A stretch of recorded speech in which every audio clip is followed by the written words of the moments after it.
37% of them come from France. 2.3% come from the USA. The other most prominent countries are Spain, Italy, of course, and the UK. The countries that are nearby, but also Japan and China have a good turnout this year. Belgium, Switzerland, and Poland all fill out the top 10. So we for sure can hear Ludo in the background getting all the runners fired up. You want to switch to a little live just to we should Randy. Let's allow people to enjoy the atmosphere. Yeah, so we're going to allow you to listen in to what's happening on the ground in Courmayeur, Italy, the start of the TDS. Oui, et je vais commencer déjà par remercier toutes les personnes qui nous aident à faire cette TDS, ne serait-ce que déjà tous les élus, que ce soit les élus de la vallée d'Aoste, que ce soit les élus de Courmayeur, de la Tuile, aussi ceux de la Savoie, parce qu'on va passer en Savoie ensuite, sans oublier les gens de Beaufort et de Haute-Luce et de Bourg-Saint-Maurice. Vous allez faire un super voyage sur les traces des ducs de Savoie, bien évidemment. Je voudrais aussi remercier tous les bénévoles, tous ceux qui travaillent avec nous et qui nous permettent de pouvoir faire aussi tout ce travail. Merci à vous les bénévoles et puis merci aussi à tous nos partenaires. Vous les voyez, ils sont exposés, mais sans eux aussi, on n'existe pas. Donc après cette longue série de merci, qui de toute façon n'est pas suffisante parce qu'il y en a encore un à faire, c'est merci à vous les coureurs d'être venus aussi nombreux et d'être aussi heureux et de nous donner du bonheur. Donc voilà, tous les merci, ils y sont. En ce qui concerne cette TDS, vous n'allez pas encore avoir froid parce que sur le début il va faire chaud. Vous allez commencer à avoir de l'eau quand vous aurez passé dans la deuxième vers le début de la nuit. Par contre, il est important que quand vous arrivez à Bourg-Saint-Maurice, vous avez une très longue montée et celle-ci ne la prenez que si vous êtes capable de la prendre et si vous sentez des ailes pour faire 2000 mètres de montée. Par ailleurs, cette TDS est aussi une course sur laquelle nous travaillons particulièrement, comme depuis longtemps sur tout l'événement, mais toutes les notions d'environnement. Et quand vous allez passer, par exemple, près du lac Vernet, juste avant le petit Saint-Bernard, eh bien vous allez voir qu'on contourne une zone humide, c'est pour protéger la nature, pour protéger les chemins.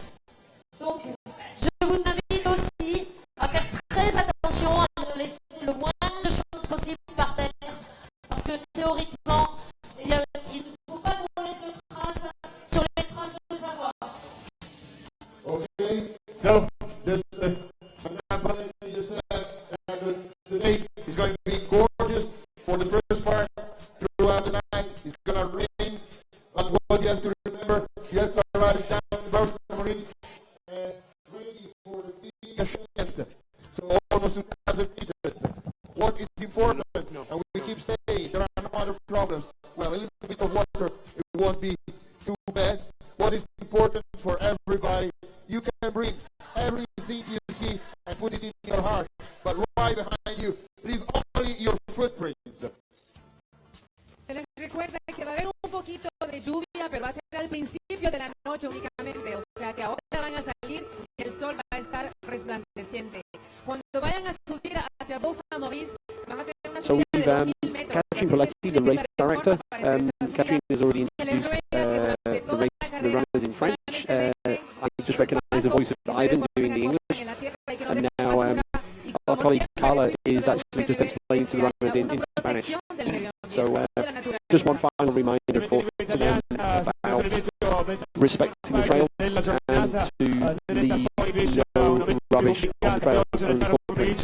There is a team who actually follow the runners after they've gone through to actually make sure that there is no rubbish left on the trails. So that's a huge part of the values of the UTMB organisers, and so that will be done as always every year. Bien le faire, on va demander. Est-ce que tu peux nous demander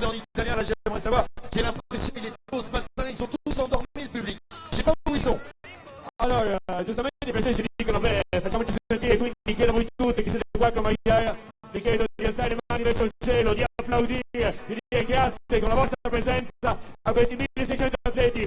Tous ensemble, nous et vous, les mains, levez le cœur, aussi le cœur on le lève vers le ciel du massif du Mont-Blanc.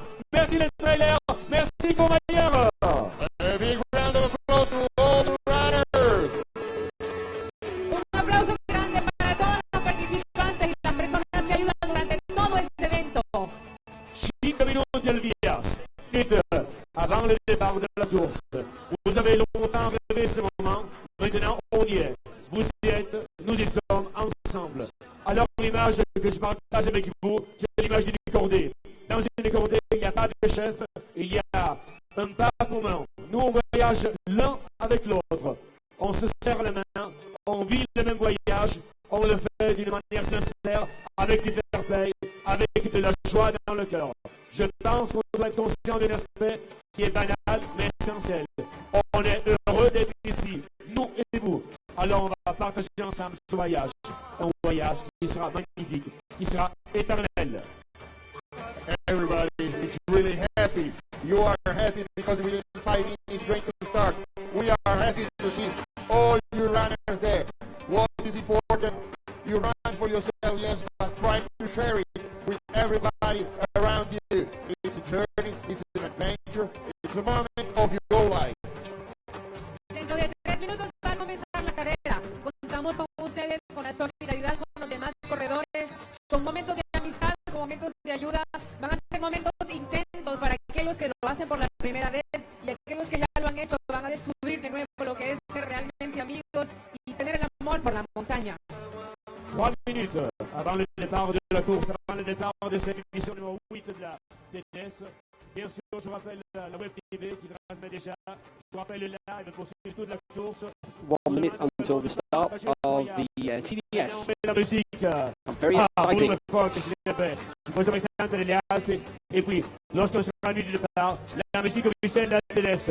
Je vous demande de vous, les trailers que vous êtes là, vous qui vous êtes 1600, vous devez seulement faire encore une chose avant de fermer les yeux, See, avant de the regarder ce Cornelius have been voyage. busy this year with On the new va tous ensemble starting applaudir banner. vraiment avec That's le quite cœur tous significant. les bénévoles. Nice job, guys. Alors les trailers, on va applaudir les bénévoles. Sans eux, il n'y aurait pas l'UTMB dédié aux bénévoles de tous les côtés du Mont-Blanc. Yeah, dedicated to all the volunteers around the Mont Blanc. Without them, it will be impossible to do this. Un aplauso para todas las personas que son voluntarios para que estos eventos sean realidad, para que nosotros todos compartamos estos momentos. Un aplauso para ellos y mucho amor y muchas gracias para ellos.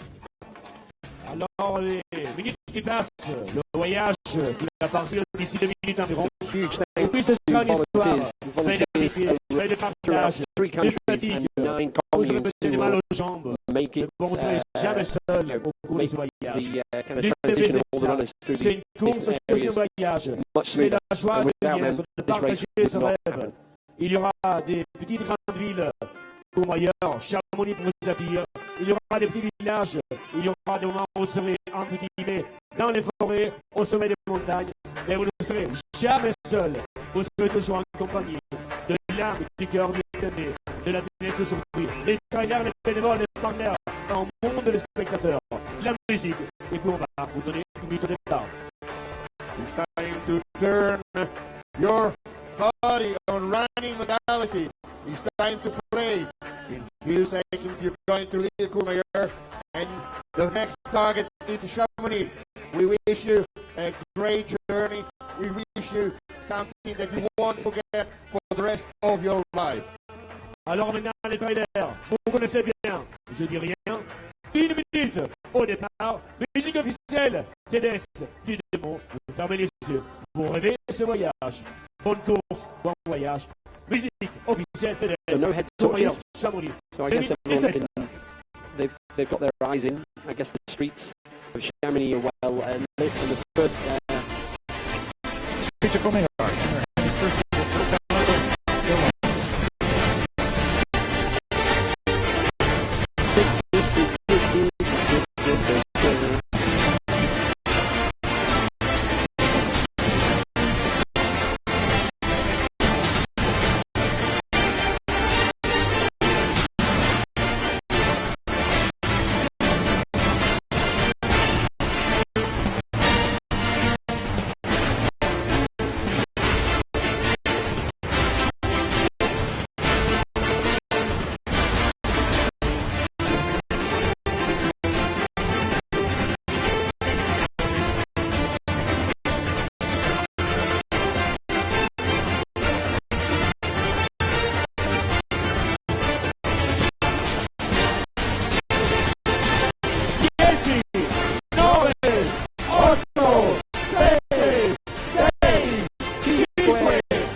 there's the start.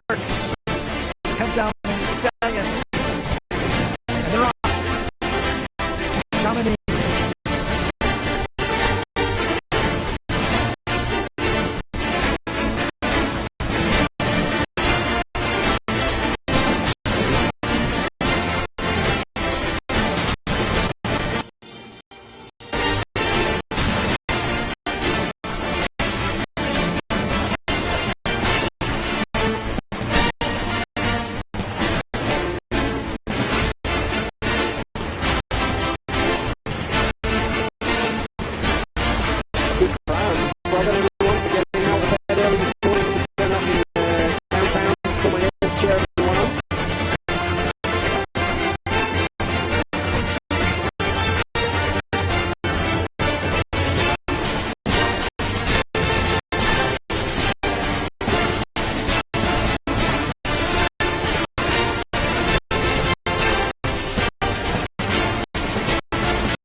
Alors le départ de la TDS, on va vous embrasser, vous dire bon voyage.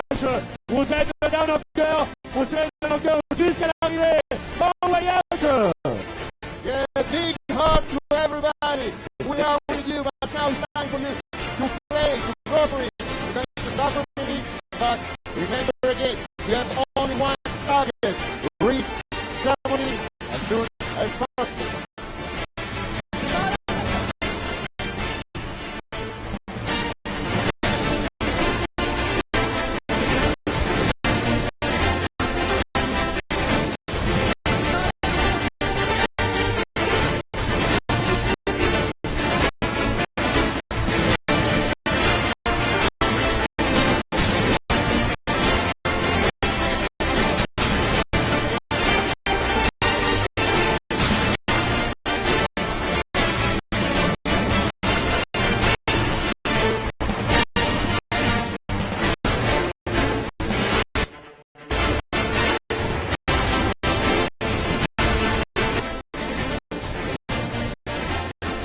Alors c'est le départ de la TDS dans sa 8e édition. La musique qui vous accompagne vers vos rêves, vers vos défis.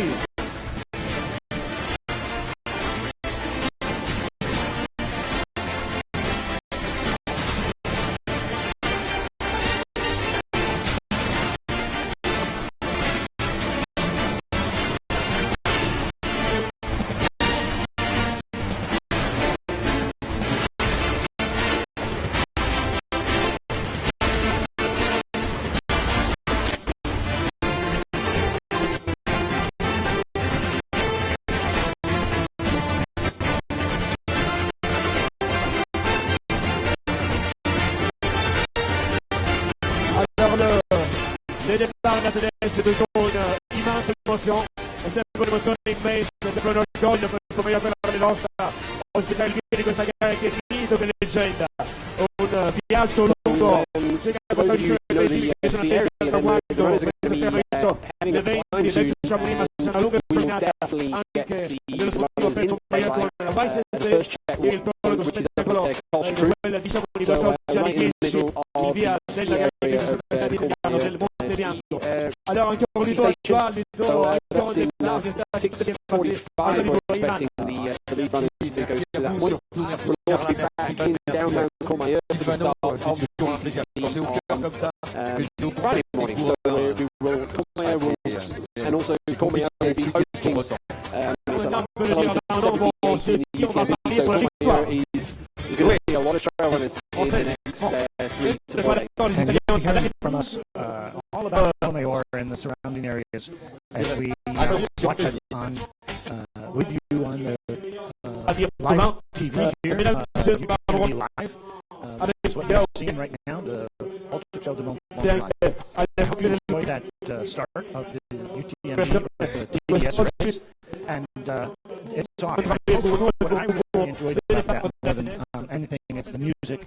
You know, Katrine Poletti, who was given the announcement, is a former music store owner, and she just knows music, and she makes that music part of the event. And people who come here, if you ever come here, that music will move you. And there are selections made for each of the different races, and it moves each of them. Yeah, so on the right-hand side, I think that's the church in downtown Courmayeur. So the runners passing through there, and then they're going to work their way across to begin the climb up to,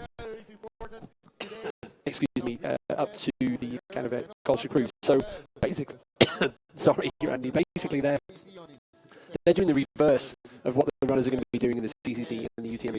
Yeah, they come down out of town and then across the river into the little town of Delone, which is just a great historic little village, very close where there's a sports center and also a historic village, and they run right through these very narrow streets before heading out and up essentially the four-wheel drive track into the ski area.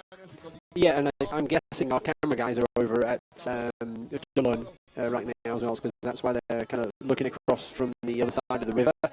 So they're kind of seeing you can see the flashlight. You see the runners down the bottom passing through, and then they will go across under the bridge and down to the river crossing. So, and then there's still runners up at the top as well by the church. So already the snake of 1,600 runners is working its way through the very quiet streets of Courmayeur. So another great part of this race is that the food from this area is going to be used to help feed the runners, and so there's going to be local food at the various aid stations, cheeses and meats and breads, and as well as the usual kind of things that people see at running aid stations, cakes and salty foods and soups and so on. So at the aid stations, there's plenty of things for the runners to eat. We'll be watching those aid stations later on. We'll have cameras there, and that'll be a big part of it. For now, they're out on the trail. They're leaving the lights behind. They are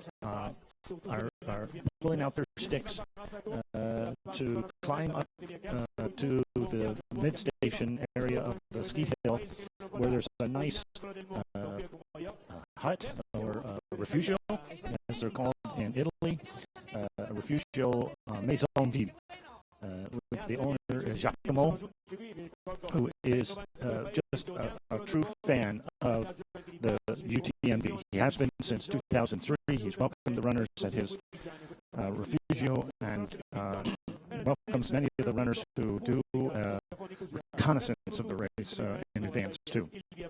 So yeah, Maison Culture Crew Maison VA. That's for those of you who just hiked UTMB, the ultra trail around the Mont-Blanc, which normally takes about 10 days. Then Giacomo and the gang, you can stay up there as well. So there's always a warm welcome up there. Great food. So he'll be up there and kind of energizing everyone and make sure everyone's happy with their first climb of the first climb of many throughout today and tomorrow for those runners who will be running through the night. We also heard at the briefing that the glorious weather that we've had through a lot of the kind of the main band of Europe is about to change.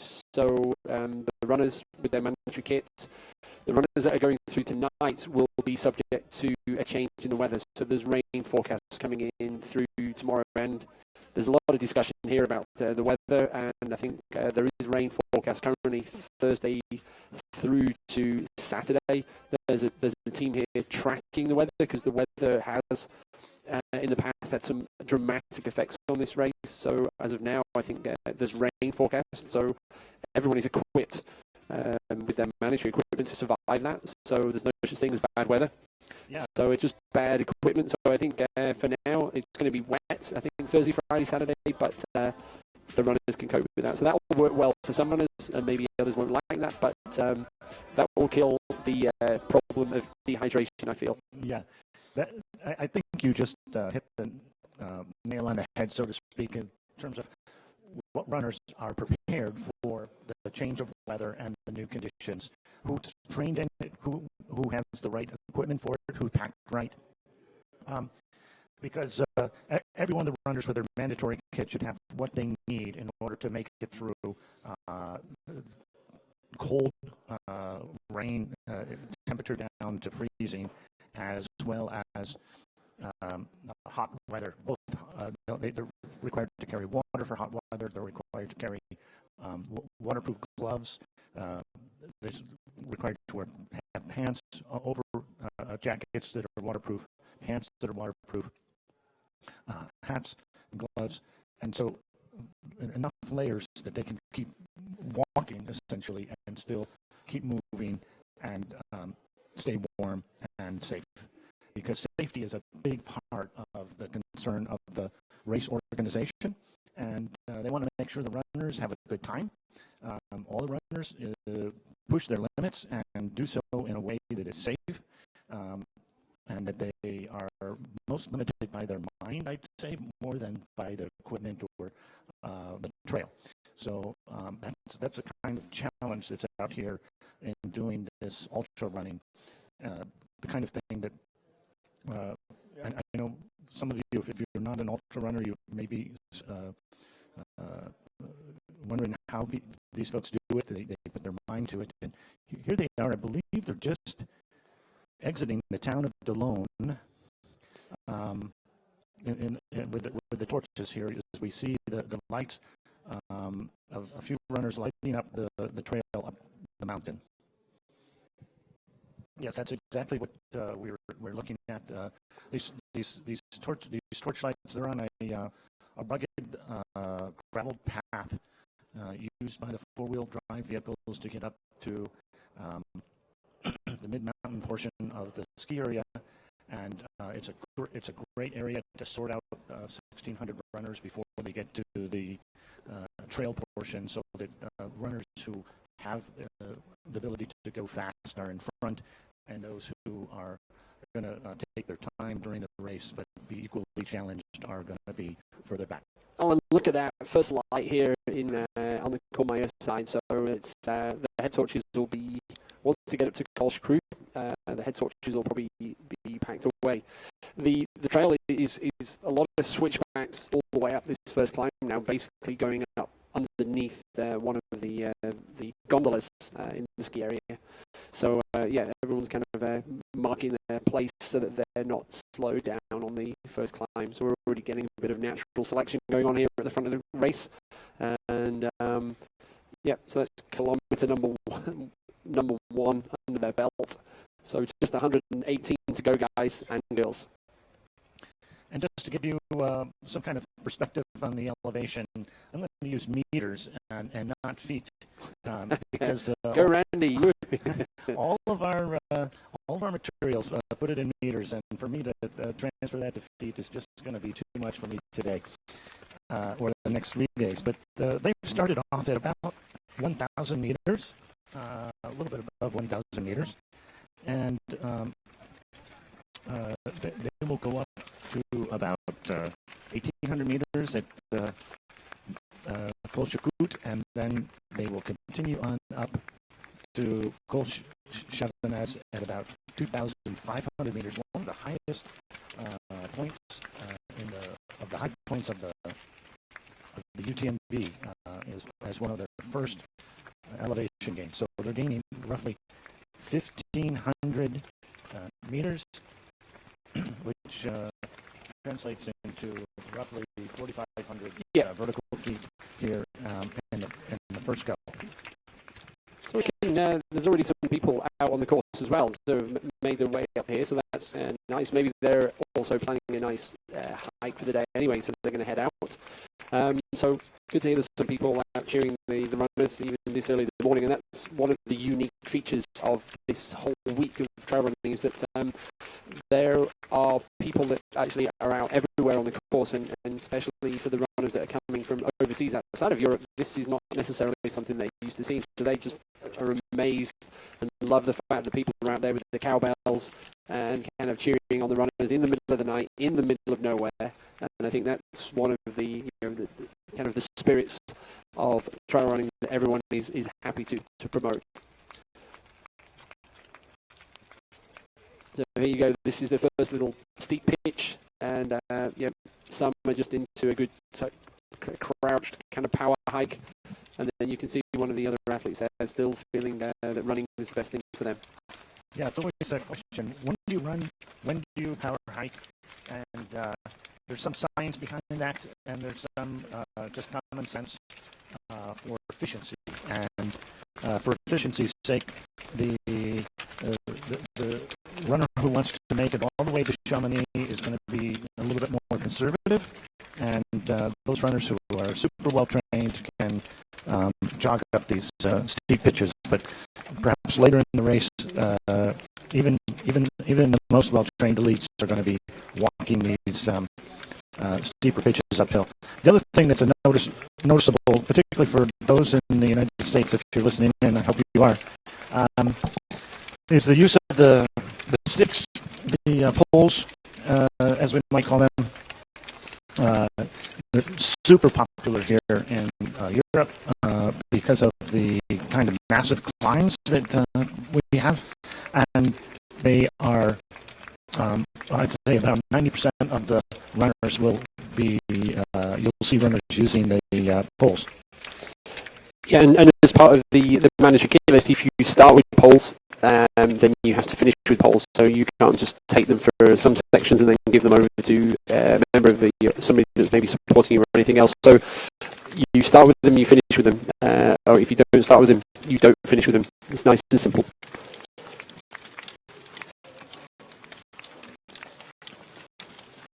Lovely morning. Oh, these runners are just going to have a great day. Even if it comes and rains on some of them, the transition will be a very interesting part of the race.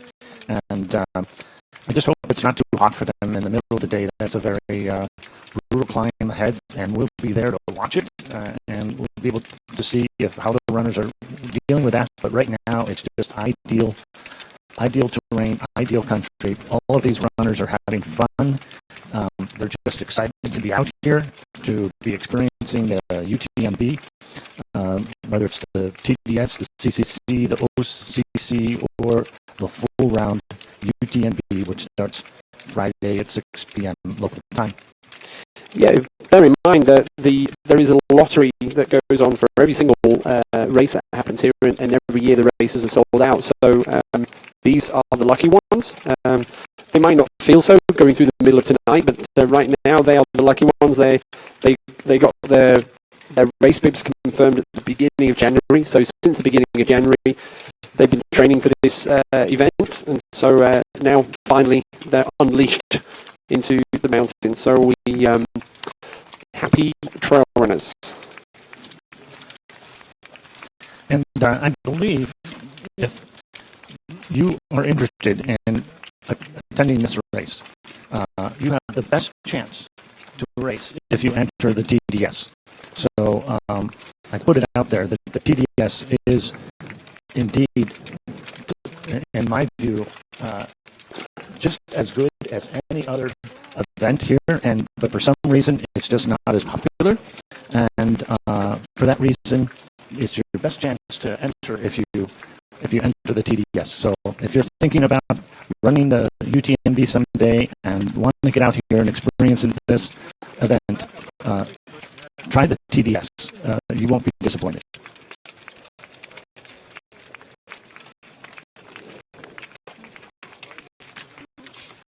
So, Randy, I remember from last year when we were commentating on this, we had it was the race itself was not super close. I think Pau Capel was dominating from start to finish. So Pau, we know this year is back again, but he's not running TDS this year. Pau this year is let's say he's moved up, but he's going to be running in the UTMB on Friday evening. So we've got Pau Capel. He's back this year, so he's so we're going to be following him and all the other runners on Friday evening. So Pau was the winner of the TDS last year for the men, and the female runner was Delphine Avenier from France. So Spain and France came out on top here last year, and I see quite a lot of Spanish and French runners in the elite list here. So we'll be interested to see how they do this year. Pau's time last year, so 14 hours and 45 minutes, and Delphine was came in 18 hours and 46 minutes. So yep. So we're going to see, but we've also had some famous previous winners of TDS. Andrea Husa from Switzerland and Pau Bartolo, so Spanish again in 2015.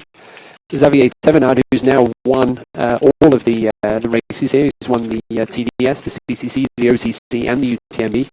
So Xavier won the TDS back in 2014, along with Teresa Nima Perez from Spain.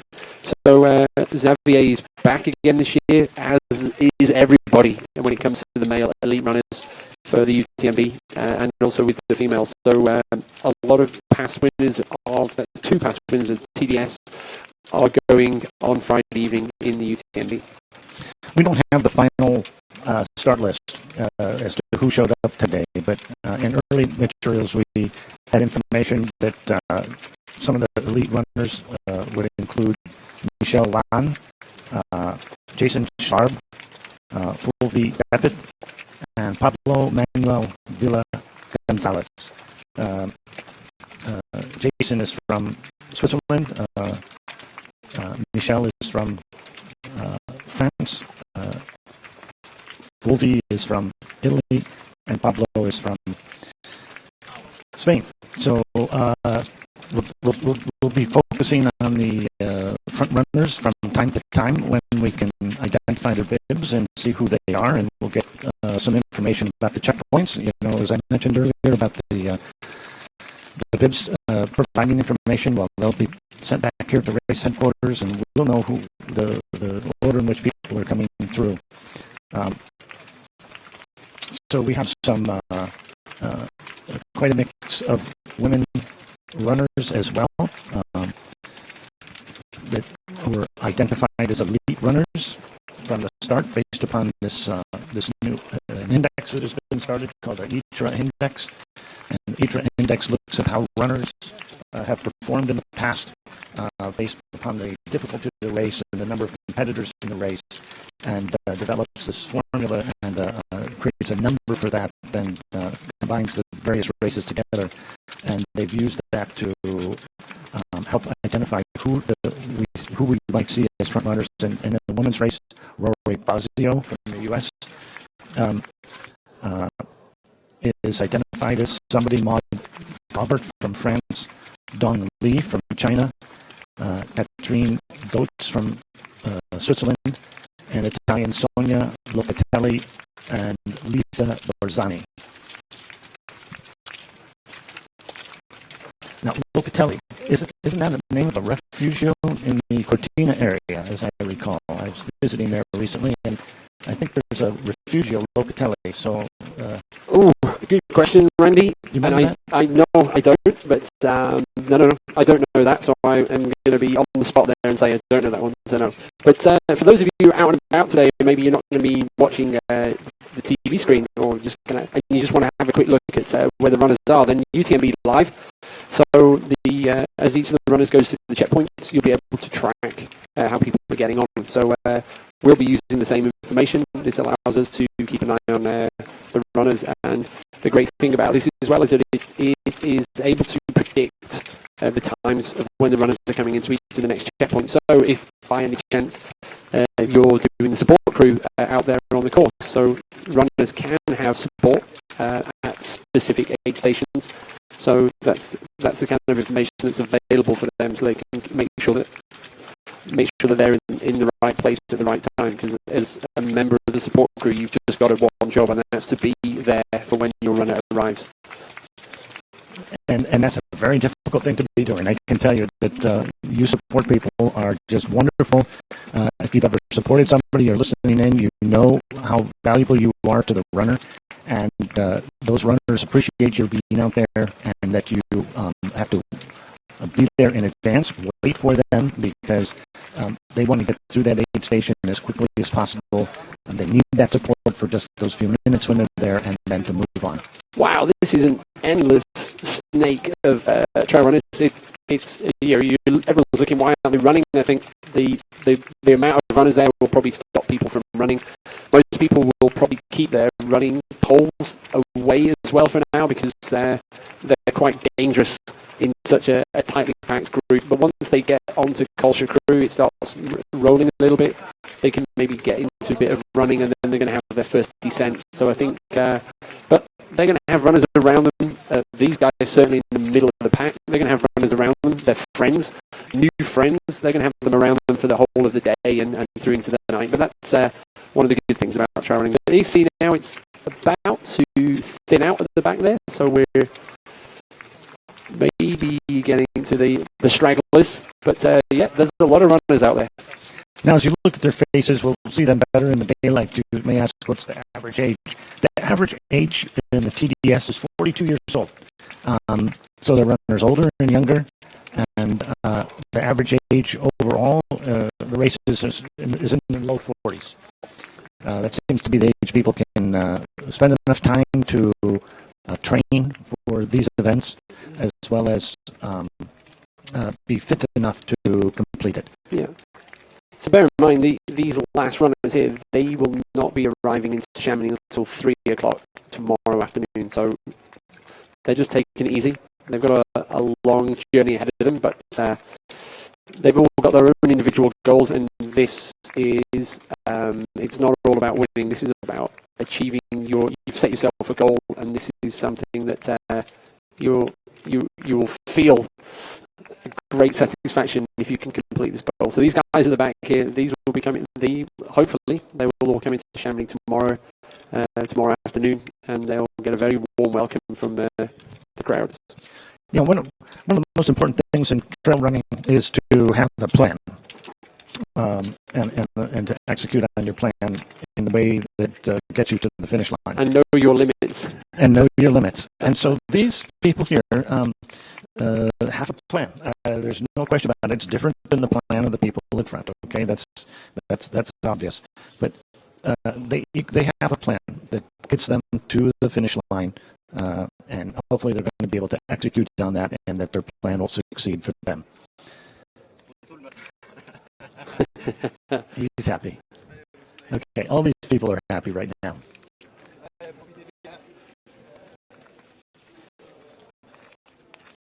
And what I notice now is how beautifully merchandised the trail runners have become over the last few years. It's not there's no accident. Most people are kind of like beautifully merchandised, all their different bits of kit matching. So yep, there's one thing is being physically prepared, but you got to look the part. So yeah. Yeah, that term kit is a term the cyclists use all the time for the way everything looks, and I gotta agree with you. They look as good as the cyclists today. Those three guys look like they've decided they're going to be kind of hanging out together. So Already. I think it's sometimes it's good to suffer alone, but I think it's probably easier to suffer when you've got some other people that are also suffering. I would agree with that. And we all know from doing these races that if you're suffering at any one point, there's other people that are also suffering and maybe suffering even more. So you just got to mentally get through that. So I think that's pretty much clearing up the last of the runners. Maybe here down at the bottom of the climb. And hopefully our guys are going to be up at Culture Crew to catch the first runners going through there in the next 15 minutes. And we should have some fantastic views from up there heading back across to the Mont-Blanc. And just so you two can see for the races ahead, this is just a gorgeous morning arriving in Cormaior, Italy. And we are watching the TDS, which goes clockwise around the Mont Blanc, and it's just coming to us, and they're going behind us. So we're going to watch a little bit of the restart, a replay of the start.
OutDry uses a one-piece patented construction process that creates a waterproof breathable barrier in footwear and gloves.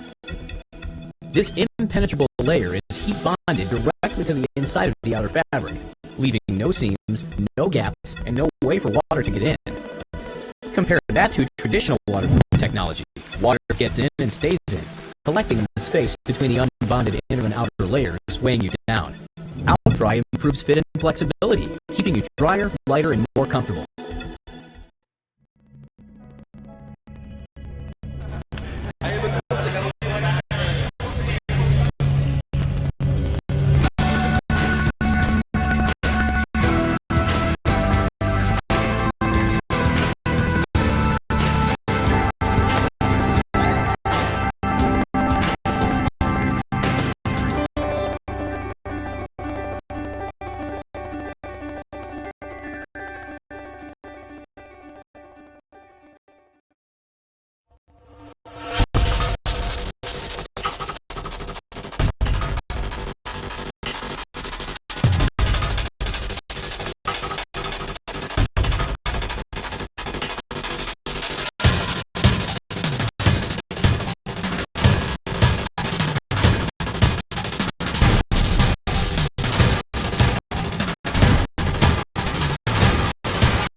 C'est parti.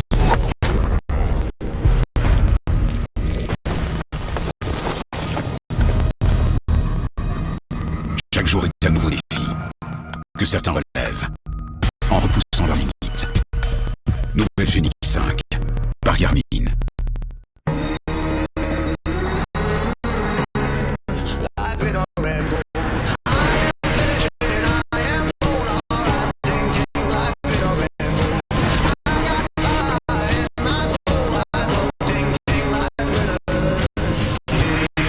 La vie est faite d'opportunités. Nouvelle gamme Renault. La vie avec passion. Venez découvrir le nouveau Renault Koleos, le SUV haut de gamme de Renault. Réservez votre essai sur Renault.fr.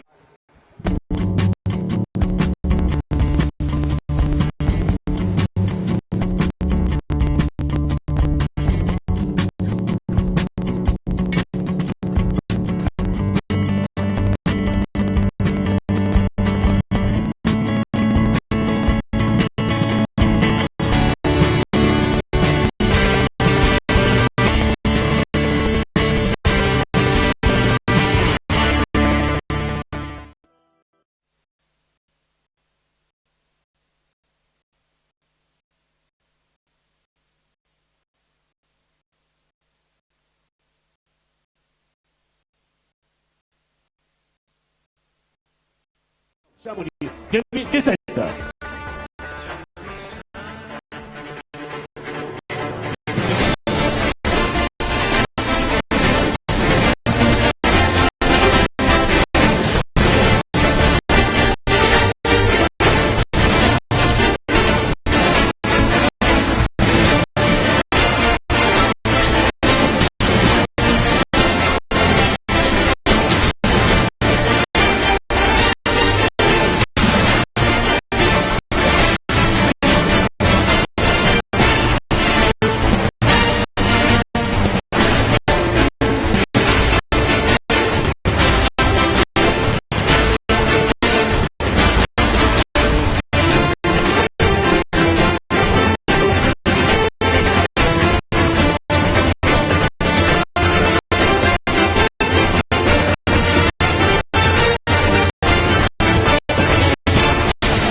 Alors le départ est à TDS.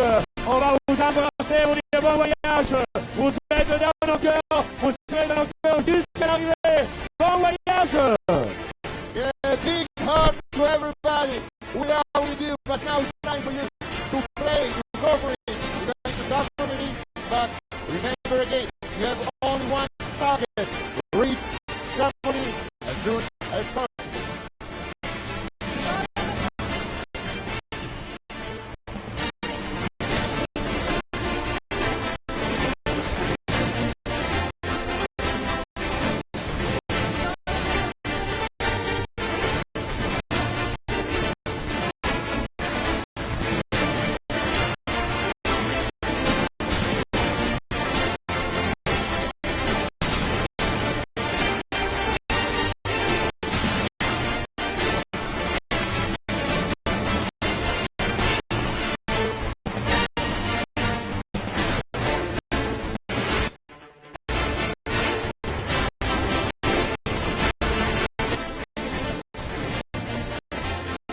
Alors c'est le départ d'ATS dans sa week-end édition. La musique qui vous accompagne vers vos rêves, vers vos défis.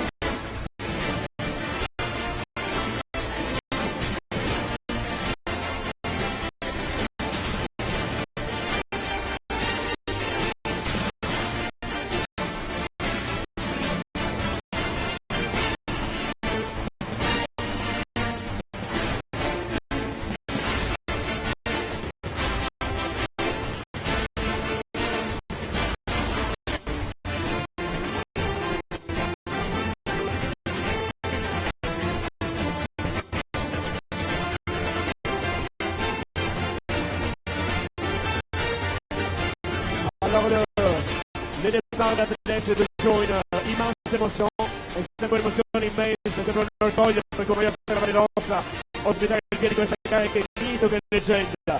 Un viaggio lungo, circa 14 ore per i film che sono attesi al traguardo. Questa sera verso le 20, verso Chamonix, ma sarà una lunga giornata anche a livello sportivo per convogliare con la USS. Ieri il prologo spettacolo in quella diciamo di quest'oggi alle 10, il via della gara invece sul versante italiano del Mont-Blanc.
OutDry uses a one-piece patented construction process that creates a waterproof, breathable barrier in footwear and gloves. This impenetrable layer is heat bonded directly to the inside of the outer fabric, leaving no seams, no gaps, and no way for water to get in. Compare that to traditional waterproof technology. Water gets in and stays in, collecting in the space between the unbonded inner and outer layers, weighing you down. OutDry improves fit and flexibility, keeping you drier, lighter, and more comfortable.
How you feeling tonight?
I breathe.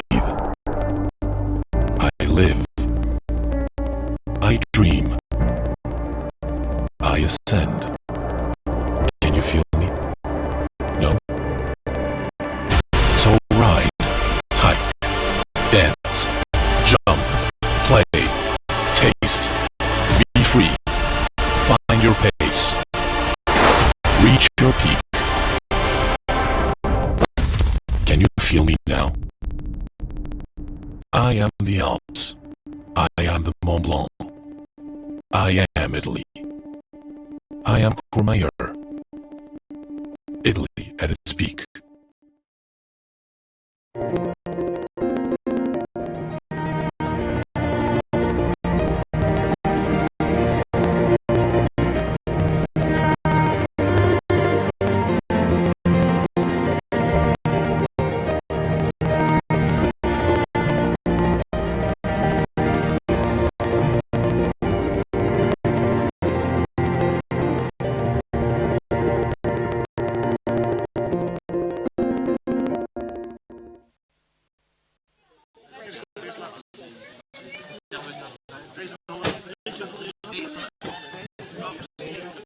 Brilliant. So welcome back to live coverage of this 2017 TDS, which we see the lead runners now coming into the aid station at Col Chacru, Maison Vieille, kilometre 6.6.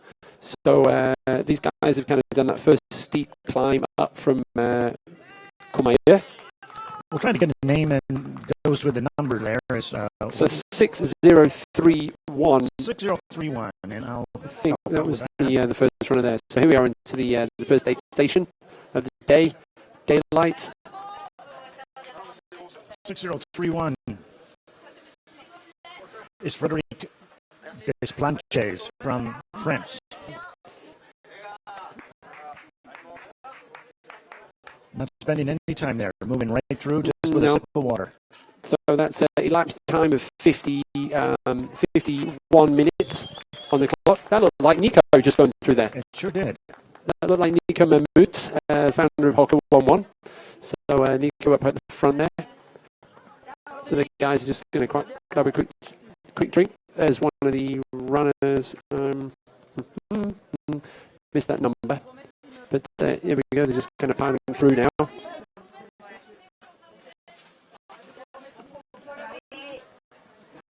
boy, what a spread they have set out for the runners there. Meats, cheeses, water, drink. Great selection. Great food there at the Maison VA.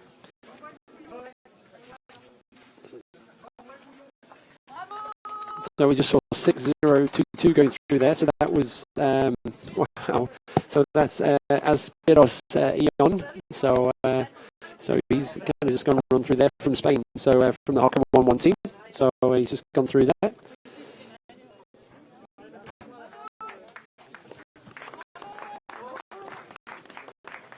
So yeah, these are all the elite runners coming through now with the low bib numbers 6,000. 6014. That is Paul Giblin from the UK. From the UK. Nice. I hope some of Paul's friends and fans are out there watching him. There's 6133.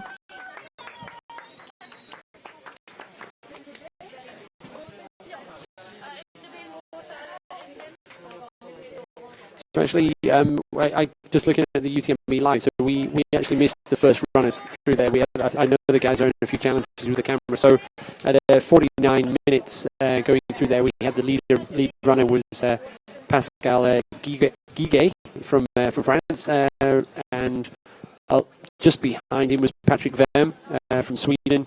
In third place, we had Sasha De Villas and Michel Lan in third place. So these guys are pretty much all together. Fulvio Dabit was there, Julien Joro for France. Christophe Leseau we saw in the actual... we saw Christophe on the screen there. So and then Sylvain Camus, Daniel Young. So all of the elite runners that we were expecting up at the front there. So they've already gone through. The first female I can see was Mimi Kotka. So Mimi, we're expecting great things from Mimi today. So Mimi was 2 minutes behind the lead men. She was actually 21st through that aid station in scratch position. But so Mimi, we're expecting great things from her today. So Mimi Kotka from Sweden. So already I think we've had about 50 runners through the aid station, and just the 1,800 still to come through. Some of the runners there you see getting rid of their trash as they should. They've already been eating on their way up for this climb, and they're moving on.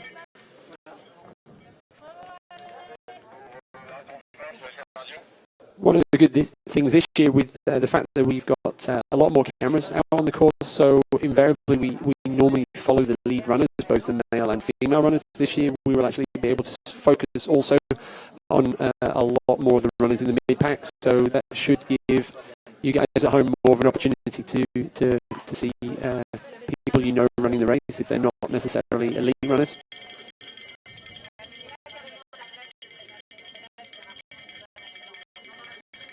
I'm always so impressed at how little time the elite runners and the front runners spend at the aid station. They're just there to pass through and moving on to the next one. It's no small task of what lies ahead. There's still more steep climbing up and over the Mont-Blanc. Yep, so they are doing at the moment. They are on the reverse of the course that you may know also from the CCC or the UTMB. They're going to climb up now onto the Arête Montfaivre, and then they descend down to the most beautiful location at Lac Combal.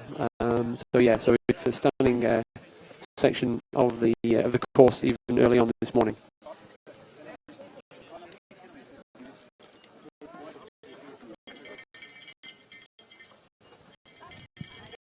Those cowbells are ringing.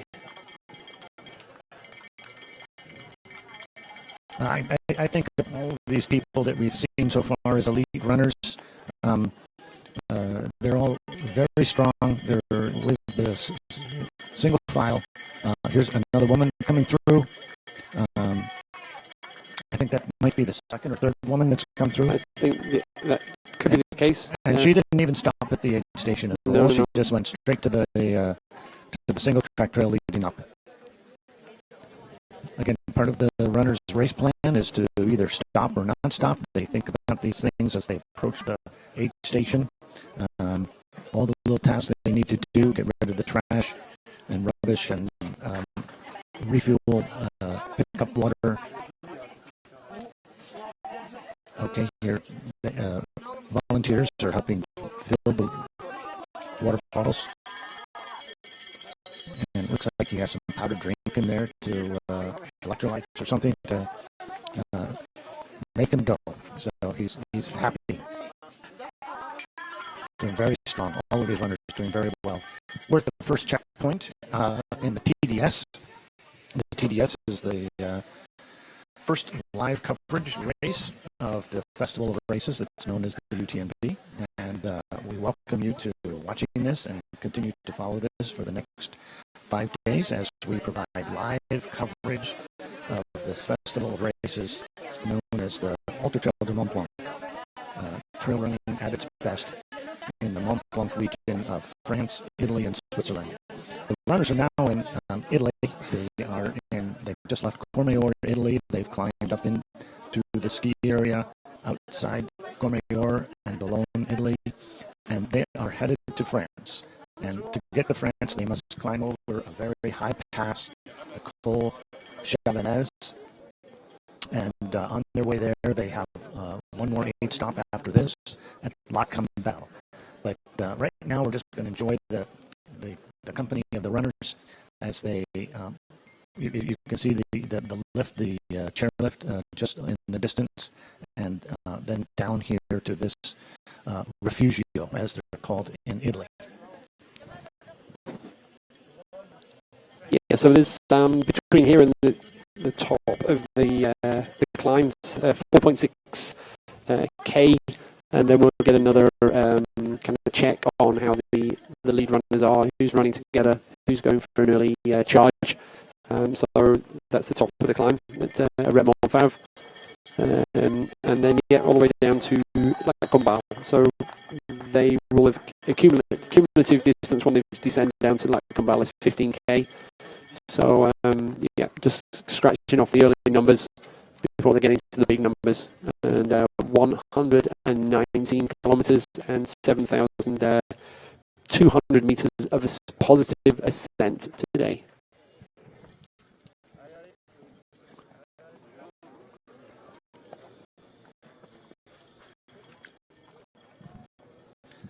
You know, the race organization's done a great job at making this race easy to watch and fun to watch from a distance. So if you haven't already been there, but I bet you have been by virtue of the fact that you're listening to us here at UTMB TV, go to the UTMBMontBlanc.com website and find this race on their website, UTMB Live, and you can click on and identify your favorite runners, identify them as such, and watch them throughout the race and get live feedback on your computer as they reach the checkpoints.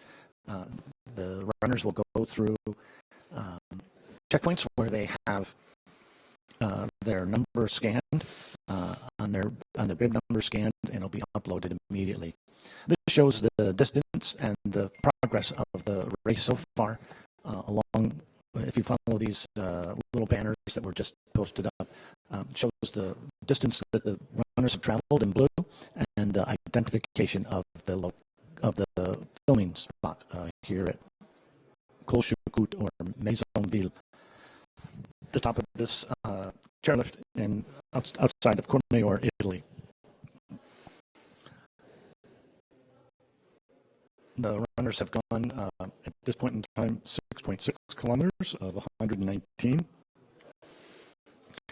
I'm expecting that most of them feel fresh and ready for a long day.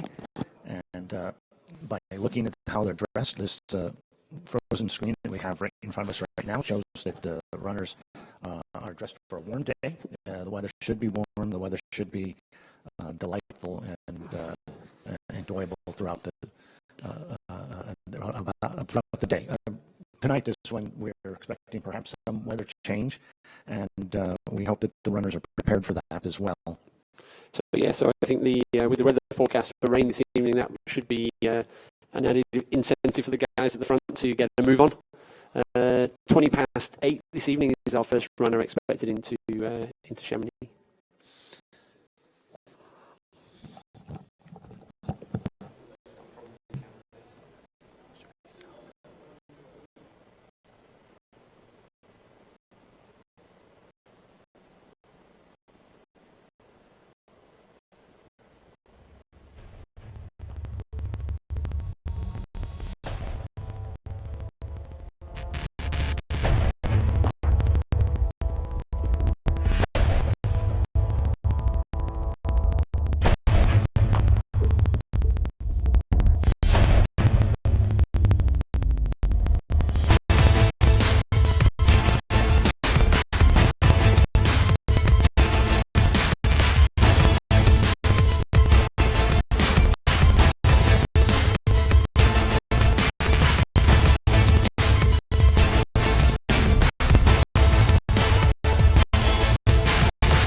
Okay, that was a great graphic of the entire race. This is a replay of this morning's start.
here we are. Good morning and welcome back to live coverage of the TDS race this morning here from the top of the climb, coming out of Courmayeur to Colchester. So here we are at kilometre 6.6. We have 1,817 runners that have left the start line this morning in Courmayeur on the journey of 119 kilometres today. And this is a great shot, looking down into the valley where the runners started in Courmayeur, Italy, and they're headed to Chamonix, France, and we're near the top of the ski lift as they take this picture. And so you get a real good idea of the steepness of this climb and where they've come in the last hour. The race has been underway for about an hour and 10 minutes. These are the runners that are in the what I call the middle of the pack, and the front runners came through this area about 15 minutes ago, and now this crew is here. They're going to finish in great time. They have a good plan to get through the day, and here they come streaming up the hill, headed for the next checkpoint. So this is the first 800 meters of climbing complete. Chance for a quick drink, a little bit of a snack, and keep going, keep grazing along the way. They've got another 400 meters of climb that's ahead of them now before they descend down to Lac Combal. These runners are look very fit, very strong, ready for a full day in the mountains. They have their packs with all the mandatory equipment and the things that they're going to need regardless of the conditions. They've been just climbing steadily for the last hour and 10 minutes, and they're happy to get right to this point and know that they've made their first checkpoint at 6.6 kilometers into the race. As you said, about 800 kilometers or 800 meters vertical elevation, and they're doing it. Yeah, we've got that's the first 500 runners now coming through here. So anyone you've seen here is kind of just outside the top 500. But yeah, so they're coming through here. So we're going to process a lot of runners. The last runner we expect through here in about another 20 minutes. So they're all going to be passing through huge. We've got another 1,200 runners to process through here now in the next 20 minutes or so. So yeah. And they're just kind of chipping away here. Yeah, I hope you can find your runner out there if you're following along to watch a runner that might be in here. There's so many supporters who are here locally and supporters at home who were unable to make the trip to Chamonix or Courmayeur for Courmayeur for the start or Chamonix for the finish.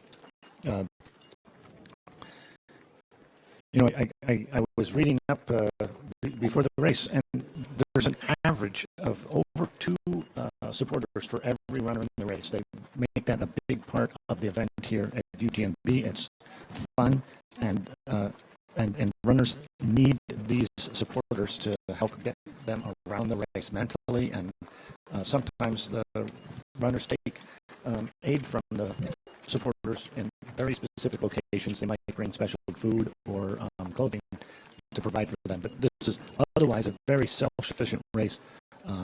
Every runner can make it on their own without a supporter, but it sure helps them get through. Now here's somebody just taking enough time to take in one photo quick and move on. He's got it right there. Phone is a mandatory piece of equipment here. It's part of the safety that the race organization provides for all the runners. They have to have their phone on during the entire race so that they can receive messages from the race organization as may be necessary due to weather changes.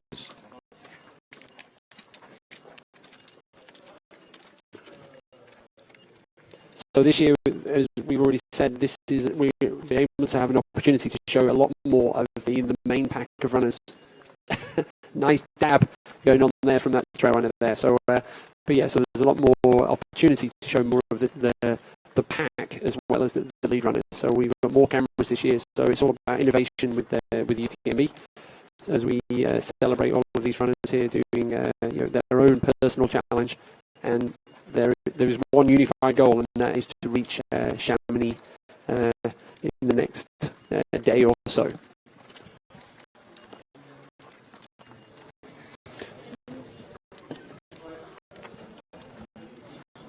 We're about 10-15 minutes away from the expected first runners up at the Arête Montfavre, so we'll start to get a clearer idea about how the lead runners are going. But the great thing now is that we can keep an eye on different parts of the course. So keeping your eye out for your own friends out there on the course, your neighbours or fellow members of the trail running clubs, and you can see the huge line of runners all the way down the trail still.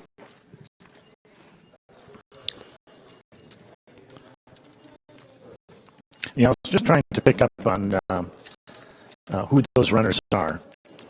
I saw runner number 7795 come through, Antoine Graou from France. Antoine, good job. You're out there, you're doing it.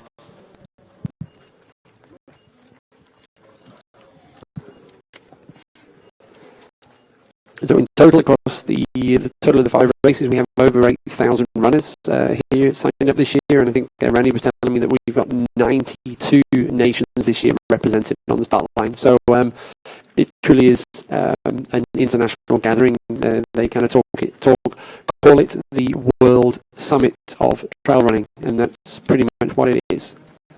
Yeah, and boy, do they take in the summits on this race. There are summits, there are valleys, there are midpoints of the races, and there are glaciers to see. Oh my gosh, it's just such a feast for the eyes, a feast for the mind, a feast for the body. Wonderful event. And each person is challenged specifically for the race, for themselves, physically as well as mentally. And I'm telling you, just to get up to this point would be a whole day climb for many people. And they've just started their first hour. And these are runners who will finish in 24 hours and more. Okay, so you may see them tomorrow morning when we turn on the air again. I think you're absolutely right on that one. You could also cheat and take the cable car up to this one as well, Randy, but obviously that's outside of the UTMB rules. Okay, here we are in the studio.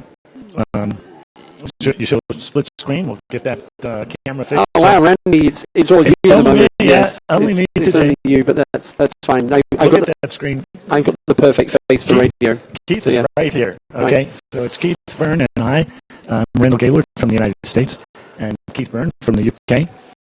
So, and we're here to talk to you.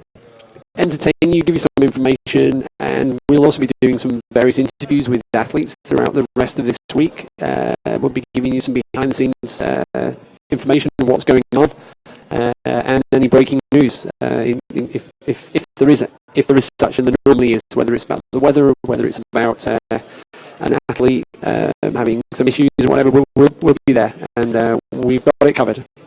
Yeah, the race has a lot of ups and downs, so we're here to bring you the upsides, and we're here to, work through the downsides too. It's part of the race, and we'll work through those things as well.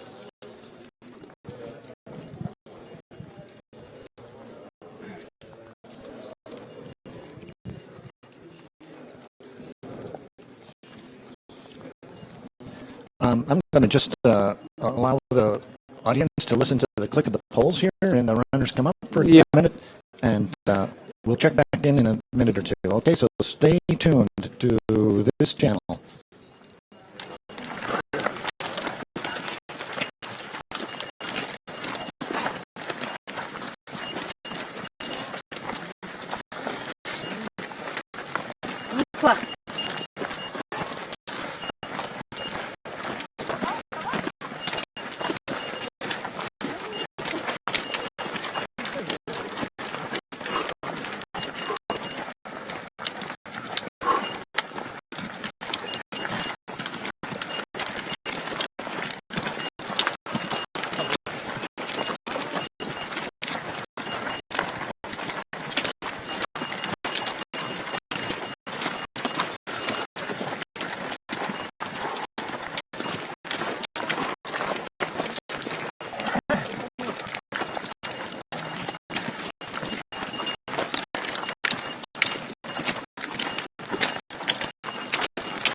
If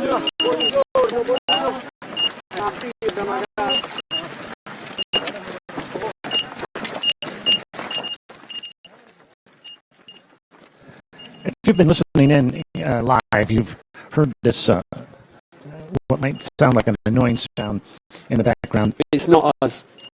It's not us. It's not a technical difficulty here at the studio, where with our sound equipment and our sound people are just wonderful. They do a great job at what they're doing. That is the sound of keeping track of the runners. The runners are passing a checkpoint, and there's an audible sound that tells the volunteer who's helping out that the runner is successfully passing through this point and having their chip read so that their time can be conveyed into the live trail system and told to the supporters and runners and race organization. And us here in the studio, we are finding out when these people are coming through the aid station, and it's being just recorded live.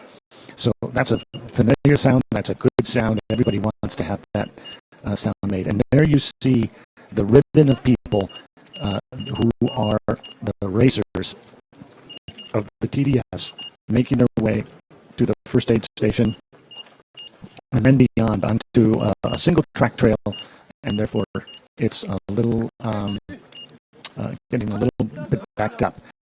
There's the station that I was just talking to you about, the station making the noise, the station that is recording each runner as they come through.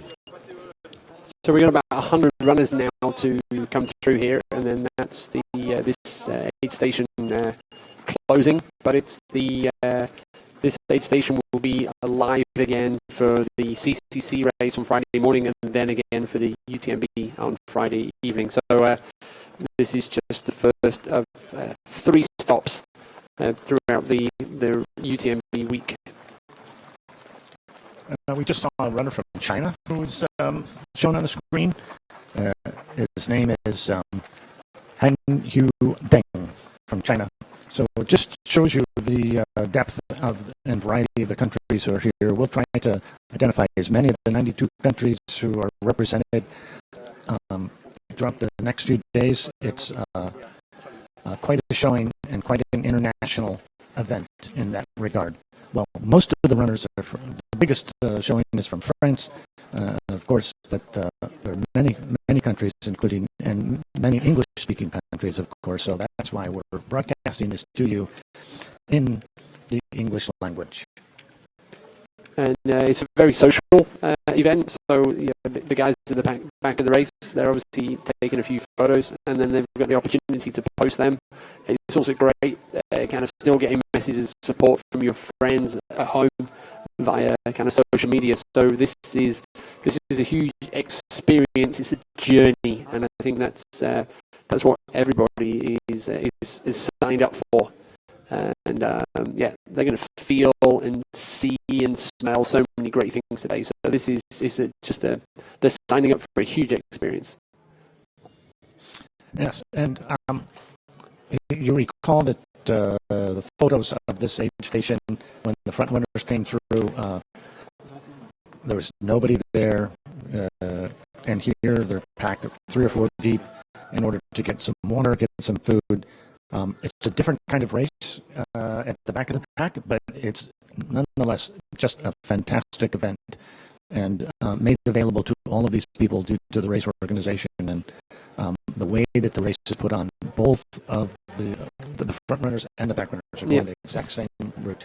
And you can't see this on your screen, but I can already tell you, Randy, and everyone at home, that the first 10 runners have already made it through the top of the climb at Mont-Blanc, and they're already firing their way down to Lac Combat.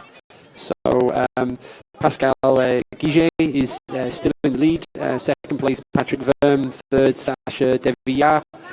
Michel Lan in fourth place, and Pablo Manuel Villa-Gonzalez in fifth. So the say already a lot of the top runners have gone through there, and I'm pretty sure the first female runner has gone through there. So yeah, Mimi Kotka has gone through I don't know, she hasn't gone yet through there, so we're just going to keep in mind that. So Mimi came through here in 21st position, so we'll just keep in mind that to see if she's gone through. Yes, no, she's not gone through there yet, but so the top 11 runners have gone through at the top of Mont-Blanc already, so they're already making very fast time through there. They went through there at 7:27, so just outside the record pace, but about 4 minutes behind that at this stage. That's great information for those of you who are following the lead runners. And this is what's great about this race. We have an organization that's putting together cameras at the front of the pack and the rear of the pack at the same time. So here we are watching the last runners, but we can get live information about what's happening up front. And we'll bring that to you, and so that you have the chance to see the race for what it is. These folks are they've left Courmayeur, Italy. They're in the race called the TDS, which is the Tour de Duc de Savoie, and they are headed in a wide way around the Mont Blanc, and will end up in Chamonix, France. Some as quickly as 14 hours, and others as long as 20. What's the cutoff? Cutoff is tomorrow afternoon at 3 o'clock. So okay. Yes, about 30 hours after the start. So. Yeah. So the descent down to Lac Combal, which is the lead runners are on to now, it takes them down to the same elevation as where we are here in the screen in Col Chacru. It's accessible by vehicle up to there, so it could be that wow, there's a huge bottleneck there just on the beginning of the trail here. But yeah, so it could be that we have a camera down there. It's a beautiful location. Down there at the lake at Lac Combal before they do they climb to the highest point on the TDS course. So we may well get a visual down there expected down at Lac Combal in about 10-15 minutes. Yeah, what's happening here is that the race is changing from a road, like a Jeep road, to a single track. And when that happens, the race is going to turn into a bottleneck because you have a lot of room for runners, and suddenly now they've just have to go single file. But these guys, they're not in a rush. So there you go, Randy. You're on the screen there. Well, so yeah. If you just come on over here a little bit, Don't be shy. Keith. Woohoo! We're going to get this set up. There we go. Here's the face behind the voices that you're going to listen to, I hope, over the next few days, and follow along on the Ultra Trail du Mont Blanc. I'm Randy Gaylord from the United States, and this is Keith Byrne from the UK. So we're delighted to be here. It's an honor to be a volunteer for this organization. There are over 2,000 volunteers in all.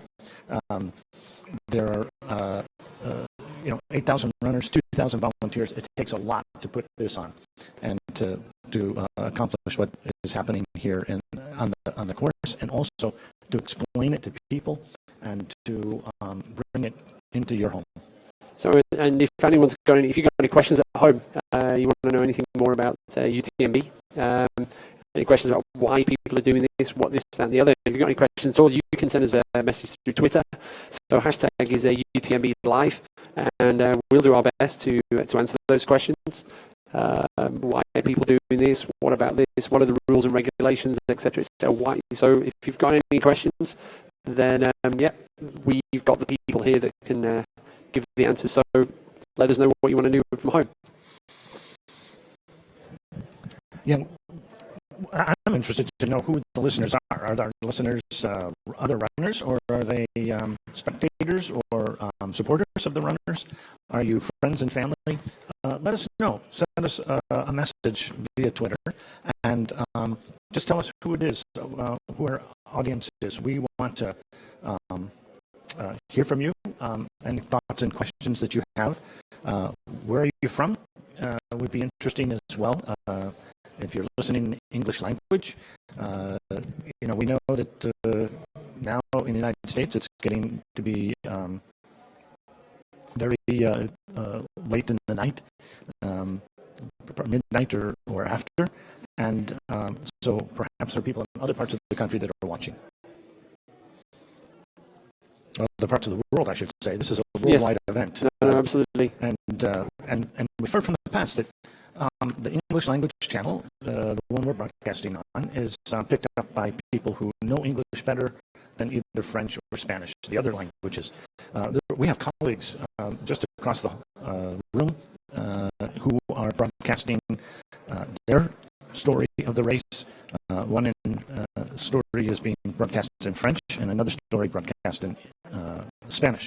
So it's a real international flavor. It really makes it fun to be here, and we have a great production crew who's helping us out.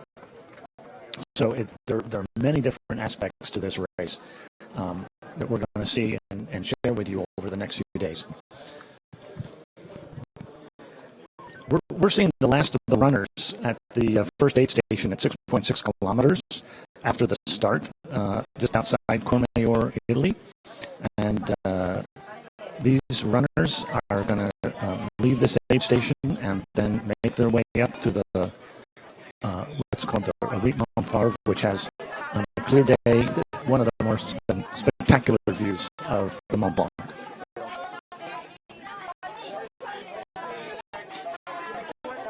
Here we see some of our volunteers.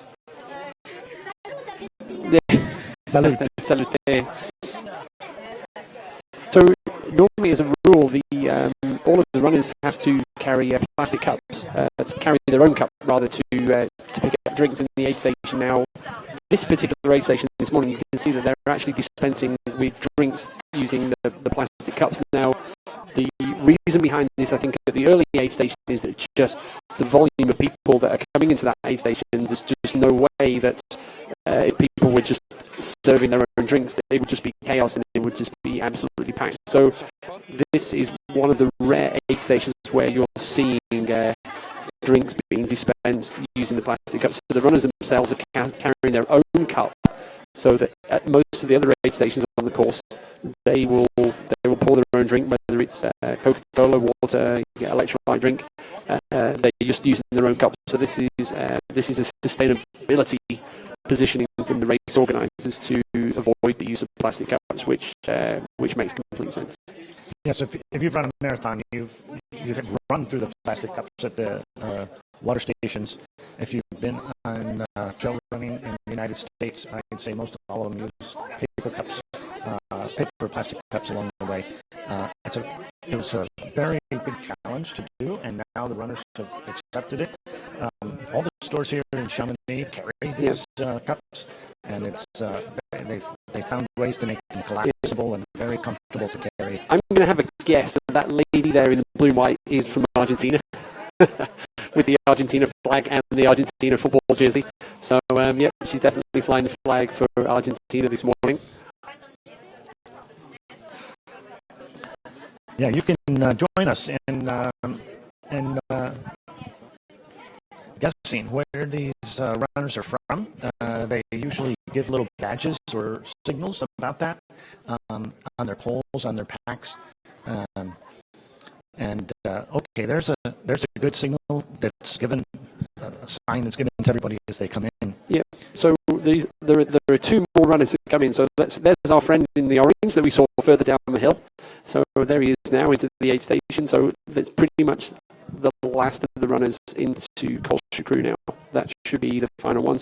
We've already had nearly 100 runners down at through Mont-Blanc on their way down to La Combal. So so with the information that we have, we can really and as the race goes on now, and this is obviously the challenge for the race organisers, as the day goes on and the race moves into day 2, which we'll do tomorrow, the runners are spread so far around the course, but with the tracking system now, we can keep an eye on them. And so that's the images from Colchicru and Maisonville have ended, but we made it through Perfect. Yep. Great So- timing. It's just the end of the showing of the race. So here are the first standings of the leaders at Kolshakru. We have runners from France, Switzerland, Spain, and China, all in the top 10. At the bottom? No, Italy? Excuse me, Italy. Okay, I'm working on my flags. Thank you, Keith. Okay, here's the course.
OutDry uses a one-piece patented construction process that creates a waterproof, breathable barrier in footwear and gloves. This impenetrable layer is heat bonded directly to the inside of the outer fabric, leaving no seams, no gaps, and no way for water to get in. Compare that to traditional waterproof technology. Water gets in and stays in, collecting in the space between the unbonded inner and outer layers, weighing you down. OutDry improves fit and flexibility, keeping you drier, lighter, and more comfortable.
C'est parti.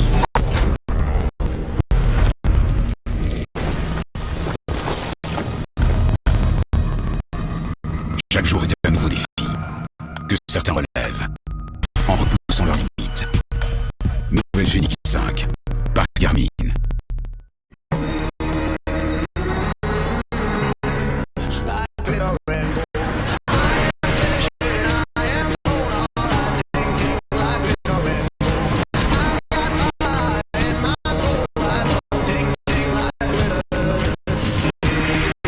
La vie est faite d'opportunités. Nouvelle gamme Renault. La vie avec passion. Venez découvrir le nouveau Renault Koleos, le SUV haut de gamme de Renault. Réservez votre essai sur Renault.fr.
5, 3, 2, 1, via!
Je crois que tous les feux sont ouverts. Faire un super voyage sur les traces des ducs de Savoie. 10, 9, 8,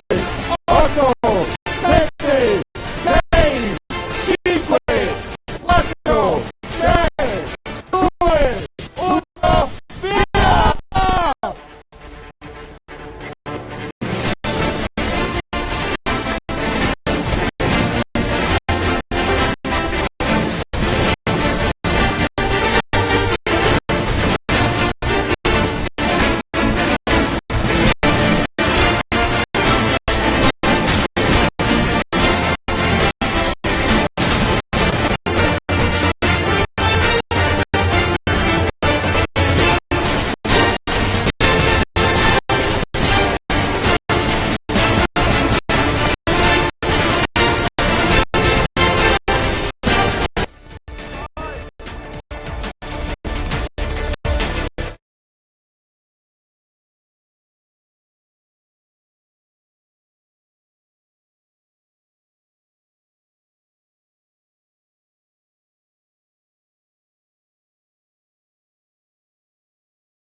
OutDry uses a one-piece patented construction process that creates a waterproof, breathable barrier in footwear and gloves.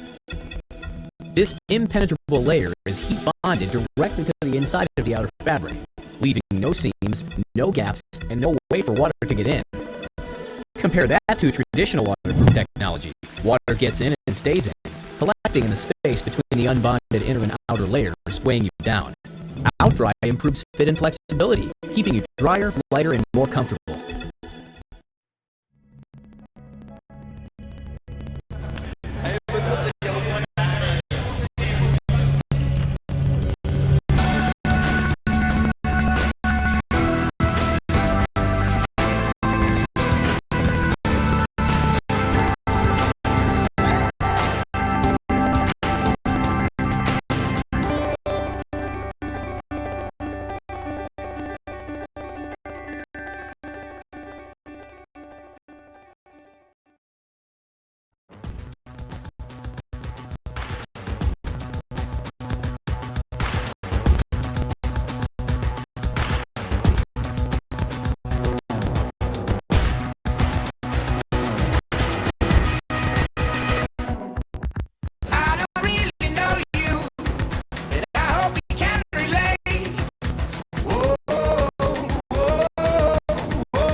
feeling tonight.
I breathe. I live.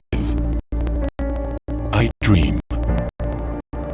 I ascend. Can you feel me? No? So ride, hike, dance, jump, play, taste, be free, find your pace, reach your peak. Can you feel me now? I am the Alps. I am the Mont Blanc. I am Italy. I am Courmayeur. Italy at its peak.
good morning and welcome back to live coverage here from UTMB week. We're covering the TDS race, and the good news is that we've still got good weather here, so the helicopter is out and about on the course on the other side of the Mont-Blanc to where we are here in the studio in Chamonix, so you can see the runners here on the TDS course.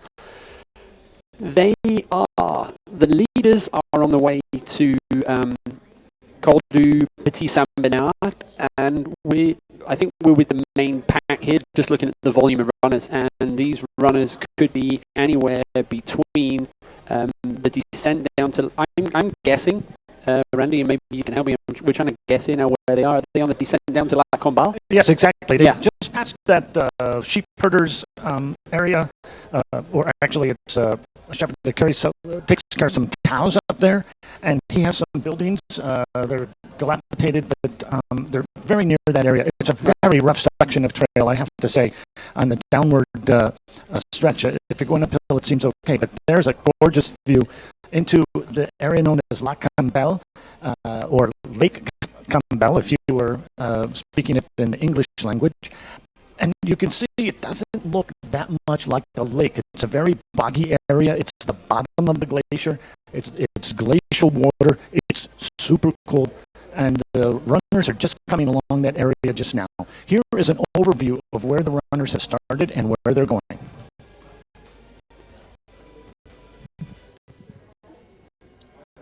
So yeah, we already, if you've been following the race since this morning, you can see the first section there. Then there's the descent down into La Combal, that flat section before they cross over the Col du Petit Saint-Bernard, and that's actually the border between Italy and France, so the runners into France, and then that's where they remain down into the the biggest town in the area, Bourg-Saint-Maurice, before they head off into the wilds once more. And you see the kind of up and down and the wild nature of the course before Col du Joly, and then they're kind of back into kind of, let's say, where humans are hanging out, waiting to cheer them in Les Contamines over and then down into Les Ouches, and then all the way into the finish after 119 kilometers. 1,800 runners left the start this morning. So, and there's a journey. There you go. That's an impressive kind of commitment they've all made. Sure, and they're about, let's see, it's been 2 hours and 50 minutes since the start. And we're seeing kind of the middle of the pack, I think, of the runners here, getting some great helicopter coverage. It's broken up a minute here, but they'll get back to that and get it working for us. And we'll just keep going with the message and the and what you're seeing. What you're seeing here is the trail along La Campbelle, and it's leading to another aid station there at the far end of Lake Campbelle, where the runners will get a chance to be refreshed one more time before they head up and over the Col de Chevennes. So it's a bit of a sneaky section, actually. It's kind of flat through that area before you climb up again, and I guess the legs are confused. Are we going up? We're going down? No, we're kind of steady, falls flat in that area there, but it's beautiful. And you've got the glaciers kind of hanging over to your right-hand side as you head through that area. And as you turn around, the climb up over the Col de Chevennes is extraordinarily steep. It's a very rocky, scree-field kind of surface. The runners will go very slow in that area. There'll be some backup for the runners that are in single file, and that'll be the last point to back up before they can run free for the rest of the race. So don't worry about your runner if they get backed up here. That there's plenty of time to make up to still meet their objective to arrive in Chamonix. So as you can see, they're going to get a great chance to see the mountain, to see the terrain. We're expecting visuals shortly of Alpeta, so we'll actually get to see the lead runners coming through Alpeta, as well as looking at the main pack that were down in La Campbelle. But And also what we're seeing here is some replays of the start. We'll just allow those to go, and we have commentary starting at 6 a.m. on the start in Courmayeur, Italy.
Merci.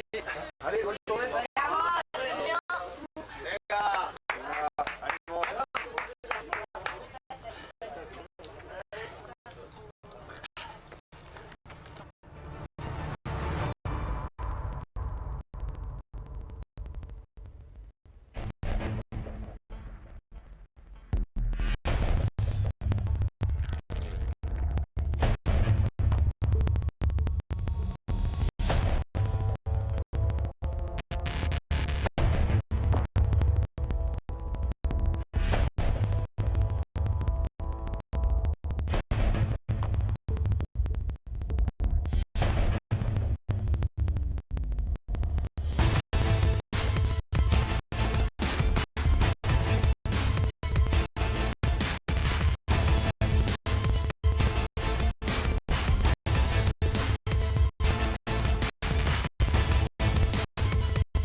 Faire un super voyage sur les traces des ducs de Savoie.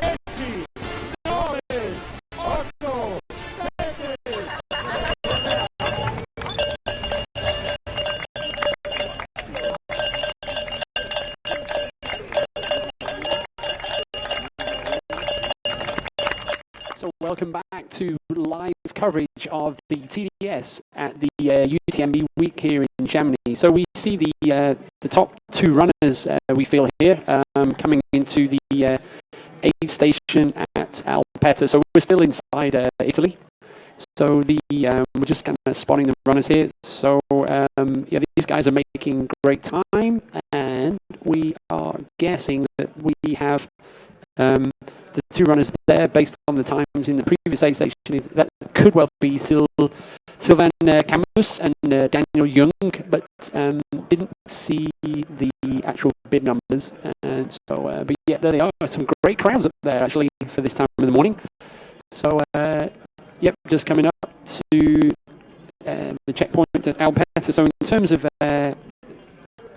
this is distance 29.3 Ks into Alpetta, and we've had a cumulative climbing now. They've almost done 2,000 meters of climbing today, so they've got 7,200 meters to complete. So there's the top two runners, and then here we go. There is the kind of the next two. So we've got two twos kind of heading up here, running individually, but running kind of close to each other as well. So yeah. Yeah, we'll get you a number. My name's Randy Gaylord, and I'm from the United States, and I'm here with Keith Byrne from the United Kingdom, and we're part of the UTMB live production of the race.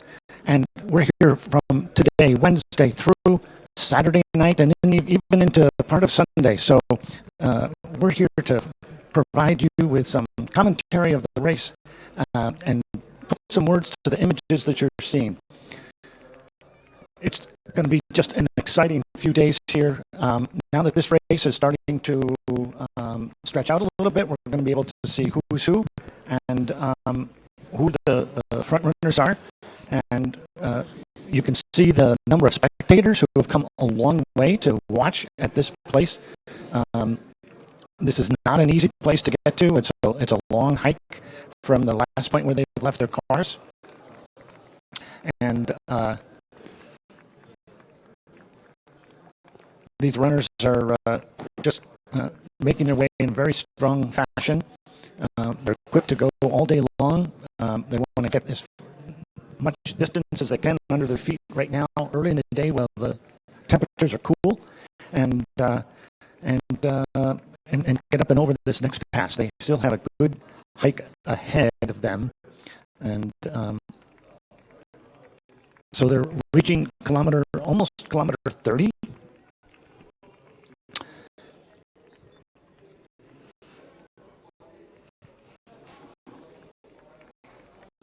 So we've had cumulative race time now of 3 hours and 12 minutes. So over the top of the last pass, we had Sylvain Camus and Daniel Young together, and then behind them Jean Bonnet and Patrick Verme were pretty much close together. And then we're also kind of seeing from the Lac Combal that Mimi Korka was still leading in the lead for the women's race. So that's where we are now. So we've had 161 runners have gone through the big climb up to the top of Chavannes, and then they're kind of descending down on their way to the border between Italy and France at the Col du Petit Saint-Bernard. So we're expecting the lead runners through that kind of border crossing. Not so much border crossing as a mountain pass, just before 10 a.m. So they're about 40 minutes away from that. So was that 6017? So that's 60. I didn't see that. I couldn't see the last digit. Yeah. He was wearing a French flag. I could see that much on his Yeah. race bib. All the race bibs have a flag of the nation of the runner, as well as the name of the runner. Yeah, we were just teasing our colleagues who were running the same coverage in French that the top 10 was quite heavily packed out with French runners at the early stages.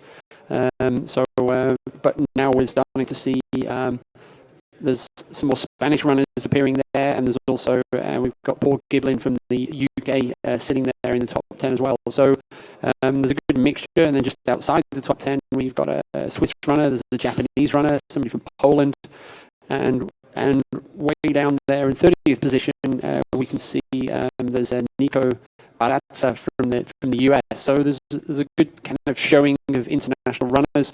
We do know that we have 92 nations represented across the different events this morning. So we're just waiting for the next runners. And just as a quick heads up for you, we've the UTMB week is all about celebrating not just the elite runners, but all the other amazing stories that are happening out there. So around about 9:30, so in about 15 minutes into the studio, we are going to have somebody that's committed to run the UTMB this year. Dave Penn, he's the lead singer of the Archive, and so we're going to be having a chat with Dave, talking about the music and how the UTMB kind of plays in his life, and so we don't think Dave's certainly not an elite runner, but he's got his own story, so we're going to pick his brains and see what he's got to think. So stay tuned for that in about 15 minutes time. Yeah, I'm delighted to have him willing to come by.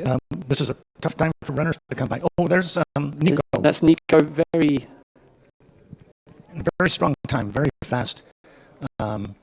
This is one of the co-founders of Hoka Shoes, the man dressed in blue there.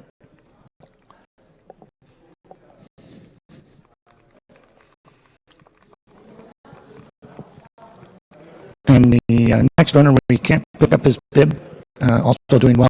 These runners have been traveling along long downhill since they came over the col, and arriving here, much of it on a road, such as you see here, the rough kind of Jeep road. So when they get into Alpeta, they've already got 2,000 meters of positive climbing in their legs, and they've already descended 1,400 meters as well. So the legs are certainly warmed up now, and so away they go. And they are 6K, roughly 6 kilometers from the top of the climb. It's Col du Petit Saint-Bernard, which is the kind of third major checkpoint that we have on the course today.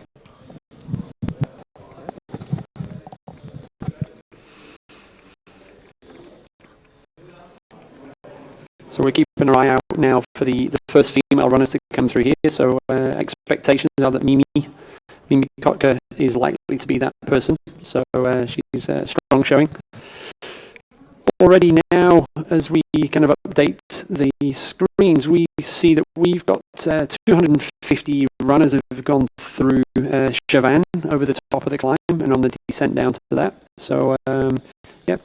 And everyone now has gone through the top of the climb at Montfabre, so all 1,800 runners.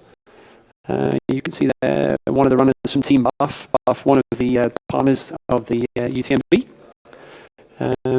Cheeky little shortcut.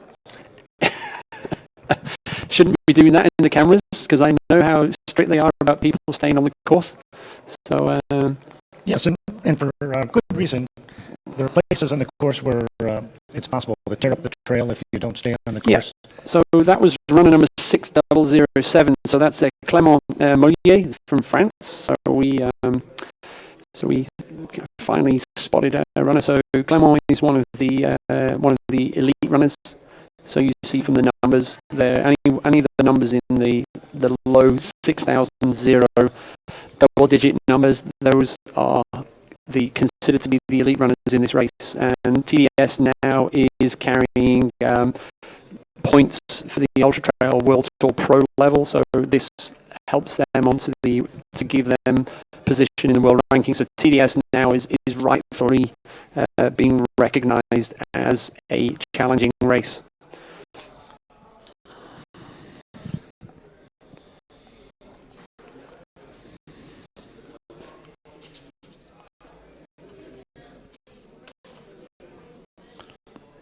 Yeah, there are 3 races in the Ultra Trail here. The full round UTMB, the race that starts Friday morning, the CCC, and also the DDS.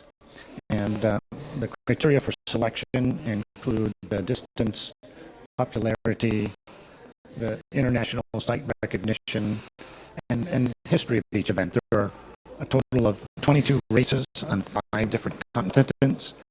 And so this race will allow 700 points.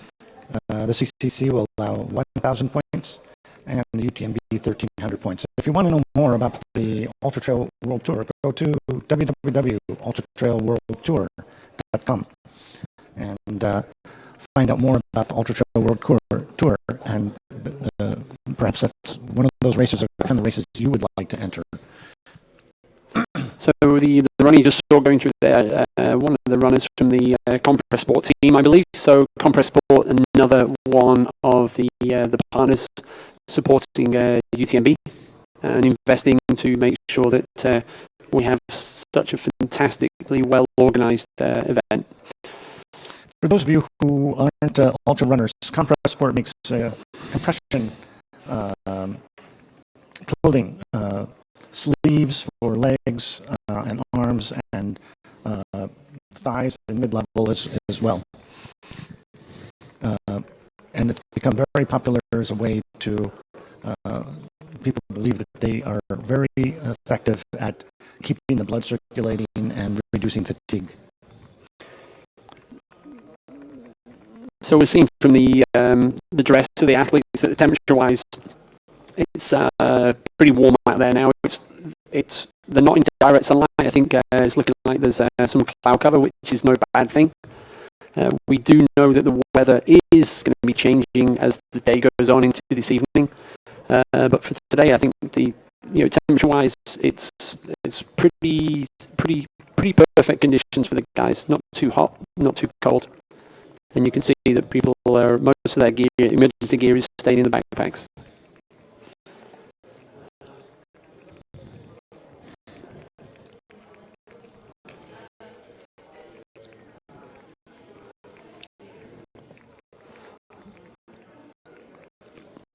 So yeah, we're keeping an eye out now. So we expect to see the first female athlete coming through quite soon. We would expect. Yeah. You just saw on the banner at the bottom of the screen the first 3 women at the prior aid stop. We'll see if that still holds through.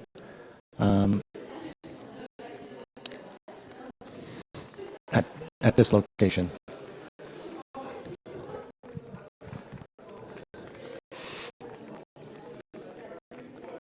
So if you think about it, it's a Wednesday morning, right, Randy? It's Wednesday.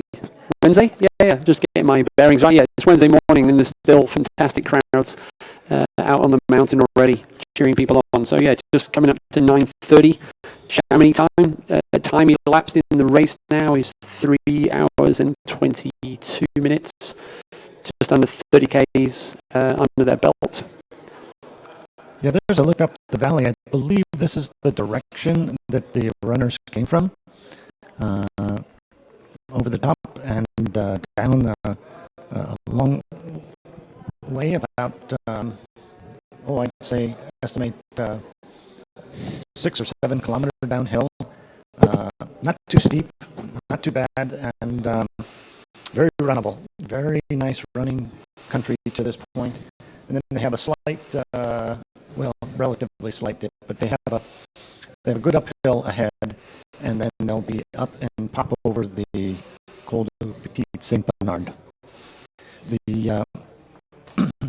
One of the, it'll be a real highlight for the runners. It's real noticeable, and we'll wait till our cameras get there, but it's a fun place to be. Here they're just tapping it out, as you'd say, one foot in front of the other. And these are people who are able to run on these gradual uphills. This is for those. This is really difficult terrain, and what separates the front runners from others is the ability to run on these gradual uphills. There'll be later in the race. There'll be people coming by here, but they'll be walking it, and that's what separates the real strong runners from those who are just going to get through the day in a different way with a different race plan. Good to see these guys all kind of running strong. That's kind of a bit of a sneaky climb, but yeah, they're all moving very well.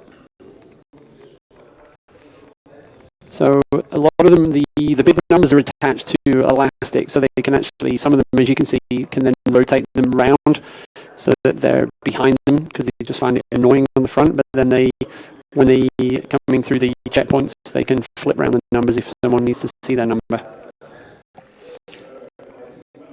Yes, in most shorter races, the numbers will be pinned onto a piece of clothing. And if you've been to a marathon or any half marathon or a 5K race, your number will be perhaps made small and pinned onto clothing. You can't make the number small here because they need to have the chip available, and then the number has to be able to be visible at all times, regardless of whatever clothing they put on. And over the course of the race, there can be a lot of different changes of clothing. So this elastic band method is just really genius as a way to keep the number visible. So Randy, we're back on the screen there. So good morning to everybody, or good evening to people if you're still wide awake in some part of the world. So yeah, we're just bringing you live coverage of the TDS. We've got good weather here for the runners, so they're moving along. We're just waiting for the first female athlete to kind of reach us at the checkpoint here, 30K. As one of the Team VBAM runners, so yet another one of the key partners and long-term partners of the UTMB. So good to see all of the supporters of the UTMB in terms of the brands that support the UTMB. Their team runners are out in force this morning and do very well.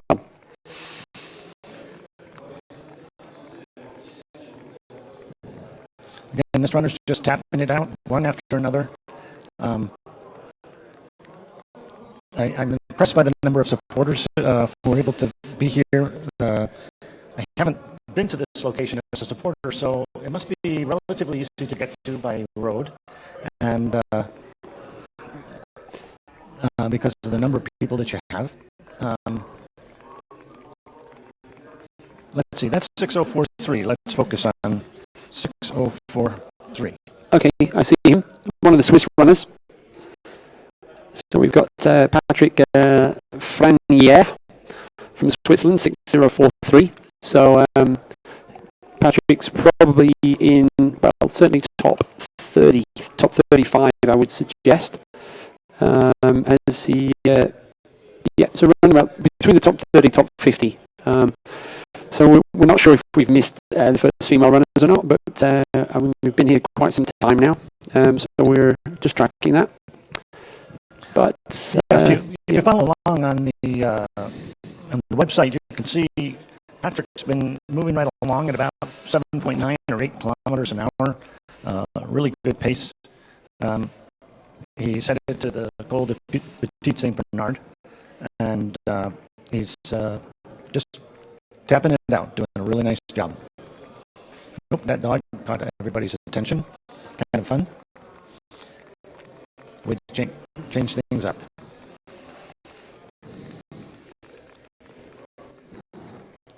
Oh yeah, we saw this guy with the big hair at the Maisonville. Yes, club. Yeah. So I think that's one of the Lasso brothers, I think. Yeah, and then that could well be the first female athlete going through there. Just behind him. With the red pack. Yes. So I think that's the first female athlete that we've seen through here. So I think that's safe to say that. Quick update, the interview that we were planning to do with David Penny from the archive will now be at 10:30. Okay. So that's the nature of live TV. Things come and chop and change. So yes, so David's going to be in at 10:30 now. So we'll be asking him about music, how a rock singer, music singer kind of mixes that up with training for the UTMB, and also the charity work that David's also doing around his running. So it's going to be a slightly different story from the traditional elite athlete stories, but that's what UTMB is all about. We have 8,000 people with their own journey and their own story. If you have any questions for Dave Penny or questions for us, easiest way to reach us is to use Twitter and the hashtag UTMBLive. Send us a message. We'd love to hear from you. And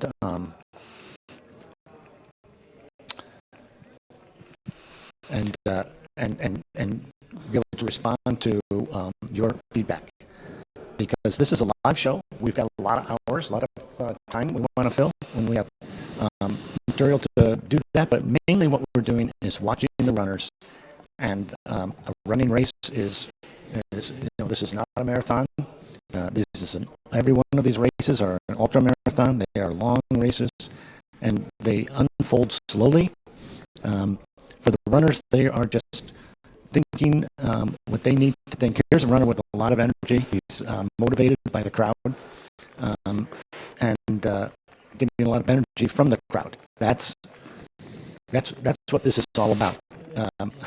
He's just skipping and hopping, and he's staying safe, staying happy. He's got his headsets on, so I want to. I'm curious to know what tunes he's making. High five to one of the kind of. You give to them, and that's what it's all about. I always think of it as a good investment. If you're nice to the volunteers, then they'll come back to work in your favour at some point during the race. Yeah. So and pay it forward if it's not that one that you've talked to. I think it's a running karma. That would be kind of how we would consider that. So yeah. So we're keeping our eyes open now for the second, third female runners coming up. So so everyone's moving along pretty well. We can say now that pretty much all of the runners have now passed through the checkpoint at Lacambal. We've just got 30 more runners there, and that's all done. So from a race organizer's point of view, that's good. So they're kind of cleaning up the tail end of the course. Everybody's kind of sitting nicely inside the kind of time windows at the minute. So everybody that's running here has had to qualify. So you can't just rock up and do these races. You have to have got some qualifying points. So one of the benefits of the qualifying points is that people, we know then, are mountain trained, they're mountain wise, so they know what they're doing. So it ensures that there is a much higher percentage of people are actually finishing the race based on the fact that they've got that previous experience. So the points are a frustration for some people, but actually in the whole, they benefit both the runners and the race organisation. So the points seem to be showing at the minute in terms of that all the runners are out and about and they're sitting comfortably within the time cut-offs. Yeah, the points is a way to reduce the number of applicants for the race, but more importantly, it's a way to improve the safety of the race. Yeah. To make sure that you have people, as you say, are mountain ready, mountain tough, and the point requirements are quite substantial.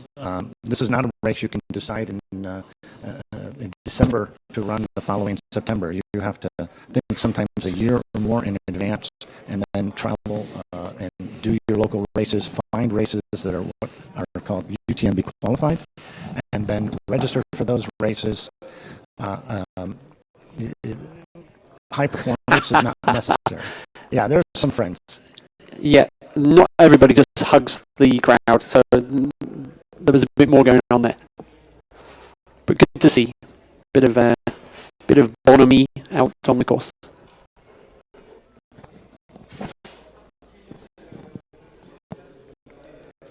One thing that you'll notice here is these front runners tap it out to make it look so easy. And believe me, they are they're suffering even at this early stage. They don't make it look like that because they have a lot in reserve. They've got a long way to go. They've got a lot in reserve, but they are tapping it out steadily, no doubt about it. And this is a great view. We're about halfway between aid stations, or I should say checkpoints, at Col Chevanez. There was no aid station at the Col. It's just a pass over the top of a mountain, and the next aid station for the runners will be aid station at the Col Petit Saint Bernard.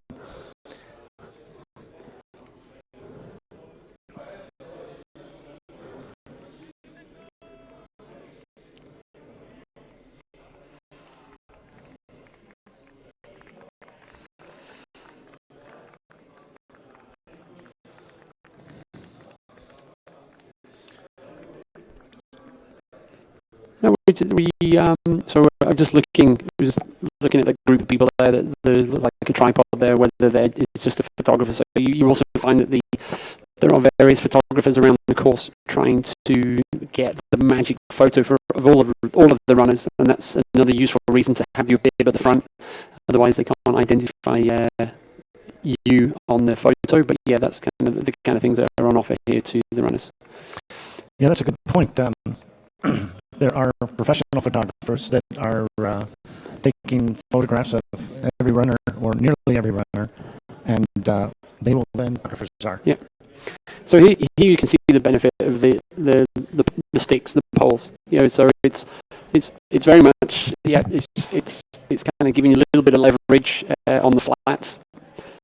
Certainly, as the race goes on in the dark section at night, it's also give you something to do mentally with your arms, and helps you use all the parts, all the leverage that you've got on your body to keep yourself moving.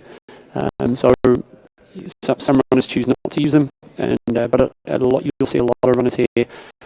They're also incredibly helpful on the descents, especially if the legs are getting a bit tired. So you can use them to kind of support you, especially in the rugged terrain. For those of you who have been cross-country skiers, the poles will be very natural. For those who have been downhill skiers, the poles are very natural. For those who are runners but have never skied before, the poles are something they have to kind of learn about, something that sometimes takes some time. But and what I'm always impressed with, that there's no one way to use the pole. Some people double pole, some people single pole. All are right. Some people just carry the poles for a while. There's no right way to do it. It's just to use them as best you can. I should also say there's no wrong way to do it. except to not use them when you're tired. Or make sure that when you're in the pack of runners that you're not. The wrong way is to spike one of your kind of running kind of like counterparts that's close by. There's all kinds of poles. Of course, there's all kinds of equipment out there that you see. There's all kinds of packs, shoes, clothing.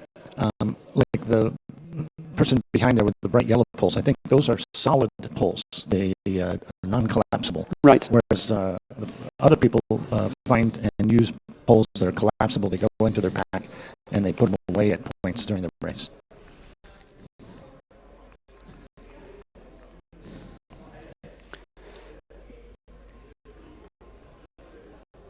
So we're just having a look down the field now at the kind of female runners. So we've seen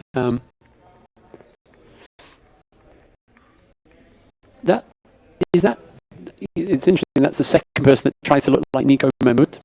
But is that Nico?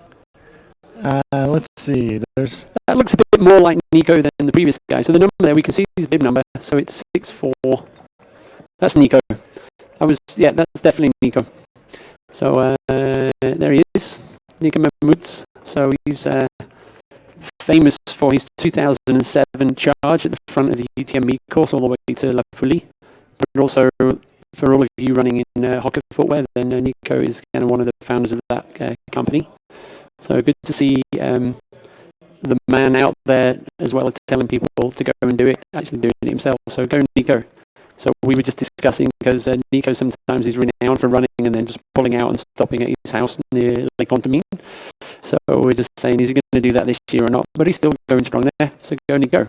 Oh yeah, and if he makes it to Lake Contamine, he'll make it all the way